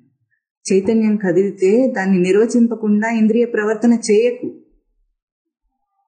ఇష్టం వచ్చినట్టు. అర్థమైందా? చైతన్యం కదిలితే దాన్ని నిర్వచనం చేయకుండా ఇంద్రియాన్ని ప్రవర్తింపజేయకు. ఇంద్రియం అంటే తెలుసు. ఇంద్రియాల నుండి చైతన్యం బయటికి వస్తుంది. చేయి కదిలించాను, చైతన్యం కదిలింది. ఇప్పుడు ఇంద్రియ ప్రక్రియని నువ్వు నిర్వచనం చేసి అప్పుడు కదిలించు. ఏమిటిది? ఆట ఆడుతుందా? ఆటలాడుకోవటం లేదు చెయ్యి, పనులు చేయటం లేదు చెయ్యి, నిర్వచనం చేయదా. నా చైతన్యం యొక్క ప్రసారం అది. ఇంకేం దాని స్వరూపమే లేదు. కంటి నుండి వచ్చినా, ముక్కు నుండి వచ్చినా, మూతి నుండి వచ్చినా, చెవి నుండి వచ్చినా, అది కాళ్ళ నుండి వచ్చినా, చేతుల నుండి వచ్చినా నా చైతన్యం యొక్క ప్రసారం అని నిర్వచనం చేసుకుని ఇప్పుడు నువ్వు ఏం తైతక్కలాడతావో ఆడు. వాటన్నిటినీ కాలం ఏం చేస్తుంది? నీకు నిలుపుకోవడానికి బ్యాంక్ లేదు కనుక, ఇందాక మనం ఏమన్నాం, అకౌంట్ లేదు మనకి. మనం పొందిన ఫలితాలన్నిటినీ వేసుకోవడానికి, మనకు సేఫ్గా వాటిని పెట్టుకోవడానికి జేబు లేదు, బ్యాంకు లేదు. పోయినాయి అన్ని కాలంలో, కాలం యొక్క క్రీడలో పోయినాయి. ఏం కాలం యొక్క క్రీడ? కాలం అంటే ఏమన్నాం ఇందాక? నువ్వు ఉనికిని పలికించే తీరు, రీతి, ఎట్లా పలికిస్తే అది అట్లా పలుకుతుంది. నువ్వు ఇంతకంటే గొప్పగా పొడుస్తున్నది ఏం లేదు లోకంలో. నువ్వు చేస్తున్న నాటకంలో నువ్వు చేసేదేమిటి? ఉనికిని పలికిస్తున్నావు. ఆ పలికించి పలికించి పలికించి విసిగిపోయి అక్కడేం పలికిస్తావు, నీలో పలికించుకో అంటున్నాడు ఇక్కడ. భజ గోవిందం అని, గోవిందుడిని భజించు. ఎందుకు? ఇప్పుడు వీడెవడు? మన టైటిల్ ఏమిటి?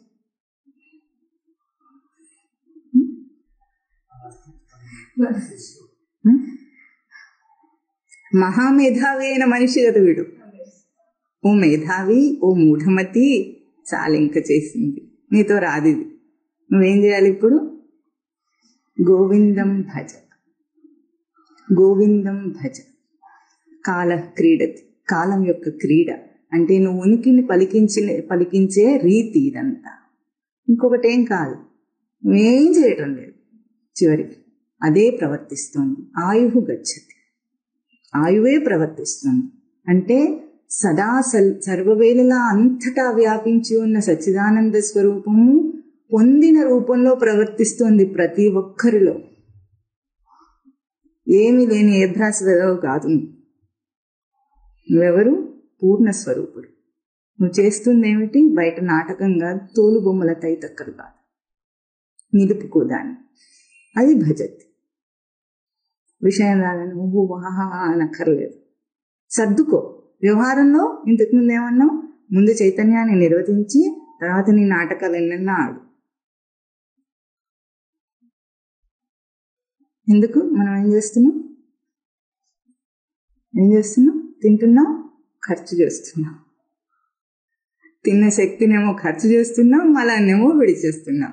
మొత్తం కలిపి ఏం చేసామంటే ఏం చేయలేదు. మొత్తం అంతా తిన్న ధాన్యము, తిన్న ప్రోటీన్స్, విటమిన్స్ అన్ని ఎక్కడున్నాయి? ఇప్పుడు ఎక్కడున్నాయి? చావడానికి నిన్ను రెడీగా పెట్టి అవన్నీ పోయినాయి ఎక్కడికో. ఇది కాదు జీవితం. సాధన సోపానంలో జీవుడు గుర్తించవలసిన సత్యం అంటే కేవలం మొట్టమొదట వాక్యం చెప్పుకున్నది అదొక్కటే చేస్తే సరిపోతుంది. ఇదంతా ఏమిటంటే దానికి వివరణ. చేయడం చేతగాని మనకి ఇంత సాధన చెప్పుకోవాల్సిన వివరణ ఏమిటది? గుర్తించి బతుకు, అది జీవితం అవుతుంది. గుర్తింపు లేకుండా బ్రతికితే సావు బ్రతుకు అవుతుంది. ఇంతే సత్యం, ఇంకొక సత్యము లేదు. నువ్వు సాధించాల్సింది ఇంకేం లేదు. ఇది చాలా సులభం. మనిషి ఎందుకు తెలియదంటే మనకు పరిచయం లేదు కనుక. పాపం చెప్తే చేస్తారు. మనిషి చేస్తారా? చేస్తారు.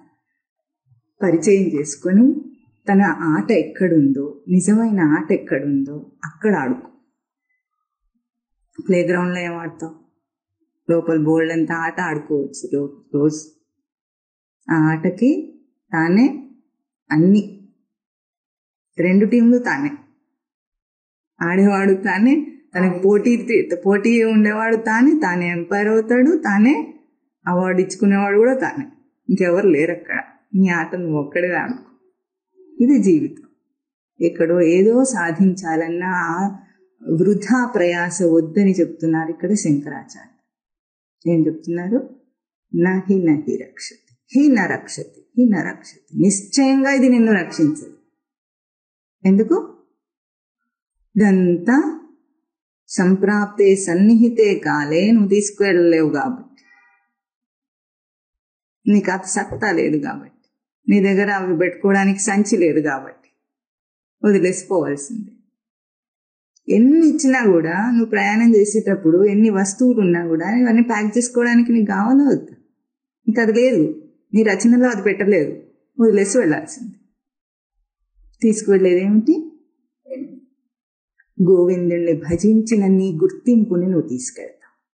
అది జీవితం. అంతే. సృష్టిలో జీవుడు ఏం చేస్తున్నాడు అన్న ఒక ప్రశ్నకి ఇదే సమాధానం, ఇంకొకటి ఏం లేదు ఇక్కడ. అందుకే భజ గోవిందం భజ గోవిందం గోవిందం భజ మూఢమతే సంప్రాప్తే సన్నిహితే కాలే నహి నహి రక్షతి డుక్రీకరణే దినయామిన్యౌ సాయం ప్రాతః శిశిరవసంతో పునరాయాతః కాలః క్రీడతి గచ్చతి ఆయుః తదపి న ముంచతి ఆశావాయుః తదపి న ముంచతి ఆశావాయువు అనేదాన్ని వదిలేసాం మనం. అప్పుడు కూడా ఆశ అనే వాయువును వదిలిపెట్టడం లేదు అంటున్నారు.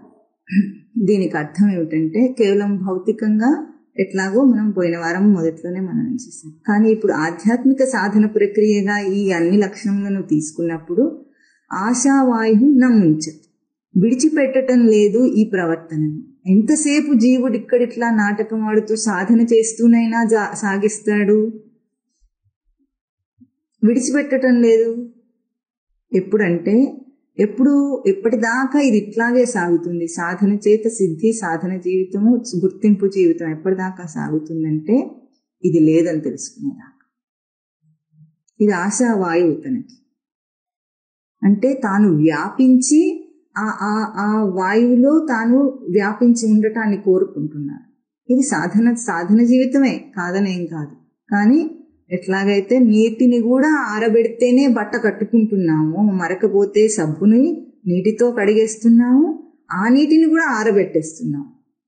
ఇది లేదు, అసలు ఇదేమీ జరగటం లేదు అని ఒక అసలైన సత్యాన్ని తెలుసుకునేదాకా జగత్తు లేదు, సృష్టి లేదు, జీవుడు లేడు, జిల్లెడకాయ లేడు, సాధన కూడా లేదు అని తెలుసుకున్న నాడు ఈ ఆశావాయువు పూర్తి. అప్పటిదాకా ఈ సాధన క్రమంలో తిరగాల్సిందే. ఏమి తెలియని వాడేమో ప్రవృత్తి సంసార చక్రంలో తిరుగుతుంటాడు. సంసారం అంటే సంసారానికి ఒక మంచి అర్థాన్ని 2 వారాల క్రితం మననం చేశాం. తాను ఆపాదన చేసుకున్న జీవభావాన్ని సత్యం చేయటానికి వీడు ఏమేం ప్రవర్తనలు చేస్తాడో, ఎన్ని నాటకాలు ఆడతాడో, ఎన్ని వేషాలు వేస్తాడో అది వీడి సంసారం. ఎంత జీవభావాన్ని ఆపాదన చేసుకుంటాడో అన్ని నాటకాలు ఆడుతుంటాడు. ఇవి లేవని తెలుసుకునేదాకా ఆ నాటకాన్ని విడిచిపెట్టాలి, సాధన చేయాలి, సాధనను కూడా విడిచిపెట్టాలి. ఇది లేదు, ఏం జరగటం లేదు. కళ నుండి మేలుకున్న వాడు ఎట్లా ఉంటాడు? కళలో ఏదైనా జరిగింది అనుకుంటాడేమిటి? అనుకుంటాడా? అబద్ధం అని ఎంత గట్టిగా చెప్పగలడు? దానికి ఎవరైనా రుజువు చేయాలా? అక్కర్లేదు. అబద్ధం నాకు తెలుసు, ఇది కూడా అబద్ధం అంతే. ఇది అల్టిమేట్. దానికంటే గొప్ప సత్యం ఇంకోటి లేదు. చేస్తే గానీ అర్థం కాదు. అబద్ధం అని కూర్చుంటే నీకు అది రాదు.